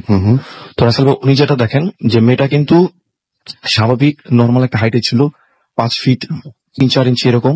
আচ্ছা। কিন্তু মেয়েটার দাঁড়ানোর স্টাইলটা এরকম ছিল যে দাঁড়ানোর ভঙ্গিটা এরকম ছিল যে সে রাস্তার এক প্রান্তে একটা পা দিয়ে রাখছে এবং আরেক প্রান্তে আরেকটা পা দিয়ে রাখছে। ওকে। ঠিক সে দুই দিকে 2টা পা দিয়ে দাঁড়িয়ে আছে। কিন্তু সে কিন্তু আমরা যে আরো অনেক ধরনের ঘটনা শুনি এরকম যে 2 দিকে পা দিয়ে রাখে, অনেক বিশাল লম্বা দেখতে, এরকম কিন্তু না, এরকম কোনো কিছু না। না, সে স্বাভাবিক একটা মানুষের মতো, বাট তার পা দুটো ছিল মানে স্বাভাবিক বেশ লম্বা ছিল পা দুটো, এবং রাস্তার এক প্রান্তে একটা এবং আরেক প্রান্তে একটা। তো সে মেয়েটা তাকে বলতেছে যে তুই যদি বাসে যেতে যাস তাহলে তুই পায়ের নিচ দিয়ে যা। তো ওনার কাছে কিন্তু কোনো ওয়ে ছিল না, কারণ তার এক পাশে ছিল বিশাল বড় বাঁশঝাড় এবং আরেক পাশে ছিল আপনার একটা খাল, যে খালে মানে পানি ছিল না তখন। তো উনি চিন্তা করতেছেন যদি উনি খালের এই দিক দিয়ে যদি উনি বাসার দিকে রওনা হন তখন ওনারও বাসায় যে মানে যেতে প্রায় আধা ঘন্টার মতো লাগবে। তখন উনি কোনো কিছু বুঝে উঠতে না পেরে মানে যখন উনি সিনারিওটা দেখেন উনি বেশ ভয় পেয়ে যান। আচ্ছা। তখন উনি যেটা করেন যে খালের মধ্যে দিয়ে দৌড় দেন। তো আসলে তারপর কি ঘটে ওনার কোনো কিছু মনে নেই। তো উনি বাসায় না ফেরায় ওনার বাবা ওনাকে ঠিক ফজরের কিছুক্ষণ আগে ওনাকে খুঁজতে বেরোন টর্চ নিয়ে। আচ্ছা। তো তার বাবা তাকে খুঁজতে বেরোয়, তাকে যে জায়গাটা পায় সেটা হচ্ছে সে যে জায়গাটা ওই মেয়েটাকে দাঁড়িয়ে থাকতে দেখে তার বাবা তাকে সেই জায়গাটায় রিচ করে। এবং সবচেয়ে ইন্টারেস্টিং ব্যাপার ছিল যে তাকে সেন্সলেস অবস্থা সেখানে পাওয়া যায়, কিন্তু সে যে পাগল মেয়েটার কথা বলতেছিল সেই মেয়েটা তার পাশেই বসা ছিল। এবং তার বাবা কিন্তু তাকে আর কোনো কিছু জিজ্ঞেস করে, কারণ তারা জানে যে সে মেয়েটা পাগল এবং তাকে মানে রাতের বেলা বাসা পাওয়া যায় না। তো তাকে কিন্তু সেখান থেকে বাসা আনা হয় এবং তারপর অনেক চিকিৎসা করার পর সে স্বাভাবিক হয়। কিন্তু এই মেয়েটার কিন্তু রাসেলের বর্তমান কন্ডিশন কিন্তু এরকমই, এবং ওই গ্রামের প্রায় সবাই এই ঘটনাগুলোর সাথে ইউজ টু। এই ছিল রাসেল আমার ঘটনা। অনেক ধন্যবাদ আপনাকে, এবং আশা করছি যে দিনারের ঘটনা ভালো লেগেছে। আমরা চলে যাই একটু তন্ময়ের কাছে, এবং তন্ময়ের ঘটনা আমরা শুনবো। তন্ময় এসছে গ্রামীণ ফোন বন্ধু গ্যারাজ থেকে, এবং তার ঘটনা আমরা শুনবো। তন্ময়, আপনার বাসা কোথায় একটু আমাদের যদি বলতেন? আমার বাসা ধানমন্ডি 27 নম্বরে। আচ্ছা, কি ঘটনা আপনার একটু আমরা শুনি। আমার ঘটনাটা অ্যাকচুয়ালি আজ থেকে প্রায় 6 বছর আগের ঘটনা। তখন ইউনিভার্সিটি সেকেন্ড ইয়ারে ছিলাম। তো সেমিস্টার ব্রেক চলছিল, তো আমরা 6 ফ্রেন্ড মিলে ডিসাইড করলাম যে ঢাকার থেকে 4-5 ঘন্টার ডিস্টেন্স এরকম কোন এক জায়গায় যে আমরা জাস্ট এক রাতের জন্য বা 2 রাতের জন্য ঘুরে আসবো। সো ডিসিশন হলো যে আমরা শ্রীমঙ্গল যাব। তো 6 জন মিলে রাতের ট্রেনে চলে গেলাম, ভোরবেলা পৌঁছালাম। যাওয়ার আগে একটা বড় ভাইয়ের শুধু একটা কটেজ ভাড়া করেছিলাম যেখানে 6 জন একসাথে থাকা যাবে। তো যাওয়ার পর লোকাল মানুষকে জিজ্ঞেস করে ওই জায়গায় গেলাম। যাওয়ার পর দেখি যে কটেজটা অ্যাকচুয়ালি একটা পাহাড়ের উপরে ছিল, এবং ওই পাহাড়ের উপরে ওই কটেজটা ছাড়া আর কোনো কটেজ নেই, আর পাহাড়ি রাস্তা চলে গেছে এদিক ওদিক দিয়ে। তো আমরা প্ল্যান করে গেছিলাম যে আমরা ফুল মুনের টাইমে যাব, যাতে আমরা চাঁদটা পাই, মানে একটু ভালো লাগবে, একটা সেরেনিটি থাকবে। তো যাওয়ার পরে খাওয়া দাওয়া করে বিকালে ঘোরাঘুরি করে সন্ধ্যার দিকে সবাই ফুটবল খেলেছি, খেলে সবাই একটু টায়ার্ড হয়েছে। তো রাত্রেবেলা ভাবলাম যে চাঁদের আলোয় গ্রামের রাস্তায় হাঁটতে খুব ভালো লাগবে। তো 6 ফ্রেন্ডের মধ্যে এক ফ্রেন্ড একটু মোটা সোটা, তো ও বললো আমি আর যাবো না, তোরা যা। আমরা আর ওকে ভয় দেখালাম যে দেখ একা একা কটেজে থাকতে ভয় পাবি। তো বললো না, এখানে কেয়ারটেকার আছে, সমস্যা না, তোরা যা। তো আমরা বের হয়ে গেলাম যে আশেপাশে এলাকার একটু দেখি, নতুন এলাকা চিনি না কিছুই, তো একটু হাঁটাহাঁটি করবো রাস্তা, গ্রামের রাস্তায়। তো হাঁটছি, কোনো ওখানে ল্যাম্পপোস্ট বা কিছু নাই, বেশ ভিতরের দিকে, আশেপাশে চা বাগান। তো আমরা রাস্তা দিয়ে হাঁটছি চাঁদের আলো দেখে দেখে। তো হাঁটতেছি, এমন সময় একটা ফ্রেন্ড ফার্স্ট থেকে বলছে যে দোস্ত আমার কেন জানি ভালো লাগছে না। আমি বলি দূর, একসাথে 5 জন আছি, কি হবে, ইভেন ডাকাত টাকা ধরলে আমরা দৌড় দিতে পারবো, সমস্যা নাই, এখন ফুটবল খেলে গা গরম আছে, সমস্যা হবে না। তো হাঁটছি হঠাৎ করে দেখি উল্টা দিক থেকে একটা কুকুর আসছে আমাদের দিকে। কুকুরটা এসে আমাদেরকে ফলো করা শুরু করলো, একটু সে সামনে যায়, একটু আমাদের পিছে পিছে আসে, দেন আমাদের সাথে সাথে হাঁটে। আচ্ছা ঠিক আছে, কোনো প্রবলেম নাই, এলাকার কুকুর আমাদের আর হয়তো সে প্রোটেকশন দিচ্ছে। হঠাৎ করে কুকুরটা দেখি রাস্তায় হাঁটতে হাঁটতে থেমে গেল, থেমে যে একটা গাছের দিকে তাকায় ঘেউ ঘেউ করা শুরু করলো, just out of no wire. আমরা ভাবি যে কি ব্যাপার, হঠাৎ করে করছে কেন। তো আমরা বিষয়টাকে আর পাত্তা দেননি, পাত্তা না দিয়ে আমরা হাঁটা শুরু করলাম। কুকুরটা খানিকক্ষণ গাছের দিকে তাকায় ঘেউ ঘেউ করে, দেন আবার আমাদের পিছে পিছে চলে আসলো। একটু পর দেখি আবার কি কাহিনী, আর একটা গাছের দিকে তাকায় ঘেউ ঘেউ করছে। আমরা আর পাত্তা দিই না, যে সেম সিমিলার কাহিনী একটু আগে হয়েছে, সেই কুকুরটা মনে হয় মাথায় সমস্যা আছে। তো আমরা আরো গেলাম, কুকুরটা আসলো না, সে ওই জায়গায় স্টপ হয়ে দাঁড়ায় থাকলো। তো আমরা বেশ চলে আসছি, টায়ার্ড লাগছে, সারাদিন জার্নি করেছি, দিন খেলাধুলা করেছি, তো ভাবলাম ফেরত যাই। তো রাত 10:30টার দিকে, তখন আর ওই এলাকায় তো মানে ট্রান্সপোর্টেশন পাবো কিনা জানি না। তো আমরা আবার ঘুরলাম, বেশ খানিকটা সামনে যাই, যেখানে কুকুরটা থেমেছে তার থেকে বেশ খানিকটা সামনে গিয়েছিলাম, ওখান থেকে ঘুরে আসবো। এমন সময় দেখি দূর থেকে একটা রিক্সা আসতেছে। তো ভাবলাম আচ্ছা ঠিক আছে, রিক্সাটাকে যদি কোনোভাবে পসিবল হয় যে 5 জন একসাথে উঠে কোনোভাবে যদি যাওয়া যায়। আসছে এর মধ্যে আমরা গল্পে একটু অমনস্ক হয়েছি, হঠাৎ করে দেখি যে রিক্সাটা নাই, it was coming towards us, but out of nowhere just হঠাৎ করে দেখি রিক্সাটা নাই, বাট কুকুরটা সেই গাছের ওখানে দাঁড়িয়ে আছে। ওকে, সো আমরা হাঁটছি, রিক্সাটা নাই, ওটা আসলে তখন তেমন একটা ইয়েতে লাগে না আমাদের কাছে। তো এরপরে দেখি যে কুকুরটা আবার আমাদেরকে ফলো করে, আমরা যে ফার্স্ট যে গাছটার কাছে এসে চিল্লাচ্ছিল সেখানে এসে থেমে গেল, এবং সেখানে আগে থেকে আরো 2টা কুকুর এসে জমা হয়েছে। আচ্ছা, এবং তারা ওখানেই বার করতেছে। সো আমরা ভাবলাম যে এখানে নিশ্চয়ই কিছু একটা আছে। আমরা সবাই মোবাইল টোবাইল বের করে টর্চ আলো টালো মেরে যে কোনো বাসা আছে না কোনো রাস্তা আছে, মানে যদি চা বাগানের দিকে কোনো রাস্তা ঢুকে, দেখলাম ওখানে কিছুই না, জাস্ট একটা অনেক পুরানো একটা গাছ। আমরা ভাবলাম যে এই গাছটার কি বিশেষত্ব। আমরা তাকিয়ে আছি। তো এমন সময় আমাদের যে ফ্রেন্ডটা ভয় পাচ্ছিল, যাচ্ছিল না, সে বলে দোস্ত আমার এখনই বাসায় যাওয়া লাগবে, কটেজে ফেরত যাওয়া লাগবে। কেন? দোস্ত আমার কুকুরগুলোকে ভালো লাগছে না। আমি বলি কেন ভালো লাগছে না? বলে খেয়াল করে দেখ বুঝবি। তাকায় দেখি যে 3টা কুকুরের একটারও ছায়া দেখা যাচ্ছে না। আমরা জিনিসটা ডাবল চেক করার জন্য নিজেদের পায়ের দিকে তাকালাম যে আমাদের ছায়া কি দেখা যায়। দেখি হ্যাঁ, চাঁদ যেহেতু আছে আমাদের ছায়া ঠিকই দেখা যাচ্ছে, কিন্তু কুকুরগুলার ছায়া দেখা যাচ্ছে না। আমরা মানে খালি গল্পের বইয়ে বা মুভিতে দেখে আসছি যে এরকম হয় যে অশরীরী বা মানে কোন টাইপের ইনহিউম্যান জিনিস থাকলে বা আউট অফ দ্য ওয়ার্ল্ড জিনিস থাকলে সেটা ছায়া দেখা যায় না। সো আমরা তখন মোটামুটি শিওর যে এখানে কোনো একটা ঘাপলা আছে। সবাই দিলাম দৌড় দিয়ে কটেজের দিকে আসলাম। সো আমি জানি না যে অ্যাকচুয়ালি আমরা সিচুয়েশনের কারণে ছায়া দেখিনি নাকি আসলেও ছায়া ছিল না, বাট আমরা সিভিয়ার লেভেলে মানে কখন এরকম যারা ছিলেন তারা কেউই আসলে ওই কুকুরগুলোর কোনো ছায়া আমরা কেউই দেখি। এবং আপনারা নিজেদের আপনারা চেক করার জন্য আপনারা আমরা নিজেদের ছায়া চেক করেছি, করে দেখেছি যে আমাদেরটা দেখা যাচ্ছে। কি মনে হয় ঘটনাটা আসলে প্যারানরমাল ছিল বলে আপনি তো ধরে নিচ্ছেন না কিনা? আপনি বিশ্বাস করেন? আমি কুকুর প্যারানরমাল ছিল কিনা জানি না, তবে এলাকাটার অবশ্যই কোনটা ঝামেলা ছিল, না হলে কেন কুকুরগুলো এরকম উইয়ার্ড বিহেভ করবে, কেন দেখা যাবে। Thank you so much. আমাদের এখানে অনেকে এর আগে এসছেন, তাদের মধ্যে অনেকের কাছেই শুনেছি যে জিন যেভাবে আমাদের সামনে আসে তার মধ্যে একটা খুব মানে দুটো খুব কমন আচ্ছা, একটু ঝামেলা হচ্ছিল আমাদের। আমি আবার বলি যে আমি যেটা নিয়ে বলছিলাম, ফেসবুকে আমার যে পেজটা রয়েছে সেই পেজে 8 তারিখে আমি একটা স্ট্যাটাস দিই এবং সেই স্ট্যাটাসে আমি লিখেছিলাম যে I was sketching the here's and suddenly I slept and I saw a dream. কি ছিল সেই ড্রিমটা, এবং আপনারা সেই ছবিটা দেখেছেন। যারা আজ আবারও দেখতে চান তারা চলে যান www.facebook.com/bhutfm.russell এই অ্যাড্রেসে, এবং সেই অ্যাড্রেসে গিয়ে সেই ছবিটা আপনারা ভালো করে দেখুন। কয়েকটা স্কেচ রয়েছে, 1, 2, 3, 4, 4টা, মানে একটা স্কেচ। প্রথমে একটা চোখ, একটা মেয়ের একটা চোখ, তারপরে আরেক অসমাপ্ত একটা চোখ সহ ছবিটা, তারপরের যে ছবিটা সেইটা দুটো চোখ দেখা যাচ্ছে, মেয়েটাকে মোটামুটি চেহারা বোঝা যাচ্ছে। তৃতীয় যে ছবিটা সেই ছবিটায় মেয়েটাকে পুরোপুরি বোঝা যাচ্ছে, এবং চতুর্থ যে ছবিটা সেই ছবিটায় মেয়েটি পুরোপুরি দৃশ্যমান। এখন এই মেয়েটি কে এবং কেন আমি এই স্ট্যাটাসটা দিয়েছিলাম যে I was sketching the here's and suddenly I slept and I saw a dream? কি ছিল সেই ড্রিমটা? যিনি লিখেছেন তিনি বাংলা লিখতে পারেন না। আমাদের এখানে দেশে এবং দেশের বাইরে থেকে বিভিন্ন সময়ে এরকম অনেকেই আছেন অবাঙালি, যারা আমাদের যারা বাঙালি রয়েছেন তাদের কাছ থেকে ঘটনা শোনেন এবং ঘটনা শুনে তারপরে তাদের ভাষায় সেই ঘটনাটি পাঠান। আমার মনে নাই, রোমিও মজুমদার সম্ভবত ইন্ডিয়া থেকে লিখেছেন, তিনি বাংলা লিখতে পারেন না, তিনি প্রথমেই বলে দিয়েছেন এটা। এবং তিনি যেভাবে লিখছেন, হ্যালো রাসেল ভাই, hope you are doing well, I can write Bangla so I have to write it in English. আমি বাংলায় পড়ছি দেখে দেখে। আচ্ছা, উনি বলছেন I live in India so it's impossible to come down, so let me get down to incident. এবং তিনি যেটা বলছেন সেটা হচ্ছে যে এটা এই ঘটনাটি তার কাছে ভৌতিকই মনে হচ্ছে, এবং তিনি বলছেন যে বাট এটা একটা ড্রিম রিলেটেড। এবং রোমিও, আমি বাংলায় বলছি এখানকার সবার সুবিধার জন্য।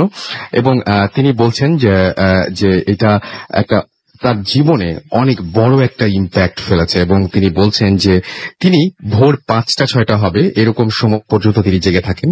এবং এইটা ছিল ফেব্রুয়ারি 2015, অর্থাৎ 24 ফেব্রুয়ারি 2015-তে তিনি অনেকটা তার ঘুম আসছিল, এবং তিনি সাডেনলি তিনি ফিল করলেন যে তিনি যে একটা মেয়ে, এবং তিনি বলেন যে তিনি যেটা বলছেন সেটা হচ্ছে যে তিনি একটা মেয়েকে আঁকার কথা চিন্তা করলেন, এবং তিনি তার স্কেচ বুকটা টেনে নিলেন, এবং স্কেচ বুক টেনে নিয়ে তারপরে সেই মেয়েটাকে তিনি আঁকা শুরু করলেন।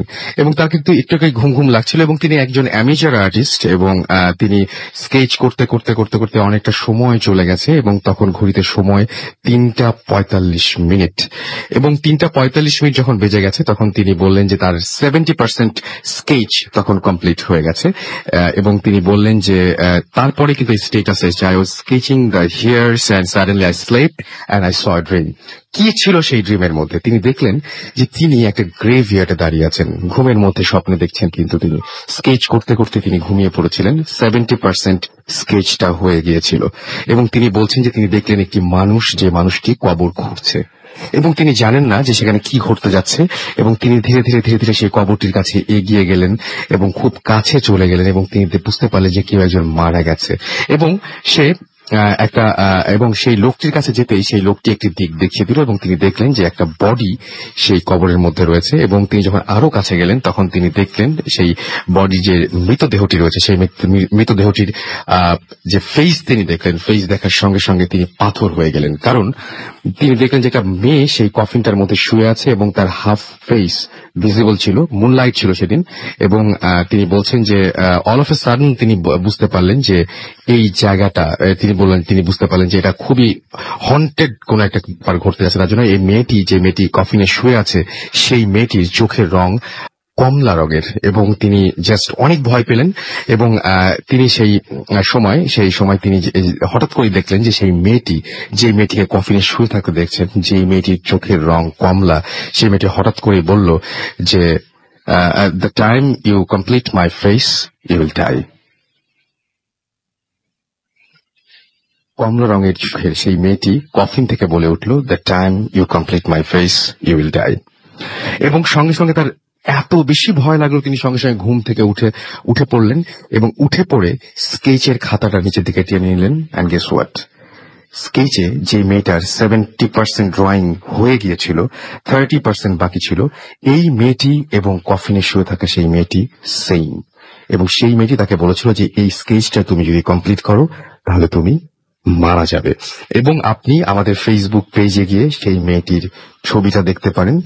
4টি ছবি দেওয়া রয়েছে, যেখানে 70% ড্রয়িং কমপ্লিট ছিল, লাস্টে সে আর সেই ড্রয়িংটি করেনি। এটাই ছিল স্টোরি। এবং ইন্ডিয়া থেকে আপনি বাংলা লিখতে পারেন না, তারপরে আমাদেরকে এই ঘটনাটি পাঠিয়েছেন।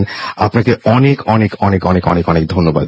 আচ্ছা, আমরা এসএমএস এ যাই এবং এসএমএস এ যাই আমরা, এবং এসএমএস এ গিয়ে আমরা দেখতে পাচ্ছি যে খোকন আমাদের এসএমএস করেছেন এবং তিনি বলেছেন যে শর্মি, আচ্ছা তিনি আচ্ছা খোকনের পরে রিজভি আমাদের এসএমএস করেছেন। খোকন একটা পার্সোনাল এসএমএস করেছেন, আমি এটা পড়তে চাচ্ছি না।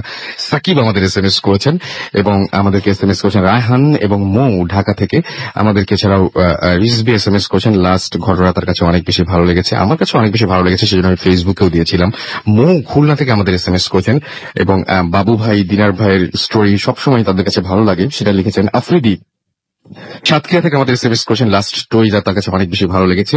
এছাড়াও আরো অনেকে এসএমএস করেছেন। আপনি যদি এসএমএস করতে চান তাহলে চলে যান মোবাইলের মেসেজ অপশনে এবং সেখানে গিয়ে টাইপ করুন ফুর্তি, FORTI ফুর্তি, স্পেস দিয়ে লিখুন আপনার নাম, স্পেস দিয়ে আপনার মেসেজ পাঠিয়ে দিন 9840 নাম্বারে। আমরা একটা ব্রেকে যাবো না কন্টিনিউ করবো? আমরা একটা ব্রেকে যাই এবং ব্রেকের পরে আবারও আমরা ফিরে আসছি কিছুক্ষণ পরে। সেই পর্যন্ত আশা করছি আপনারা আমাদের সঙ্গেই থাকবেন এবং তার আগে জানিয়ে দিই কিভাবে আমাদের এসএমএস করতে হবে। এসএমএস করার নিয়মটা আমি বলেই দিয়েছি। আমাদেরকে ইমেল করতে হলে, যেটা সবচেয়ে বেশি জরুরি, আপনাদের ইমেল বন্ধ হয়ে গেলে ভূত FM বন্ধ হয়ে যাবে, আপনারা খুব ভালোভাবেই জানেন সেটা। সুতরাং ইমেল করতে হবে।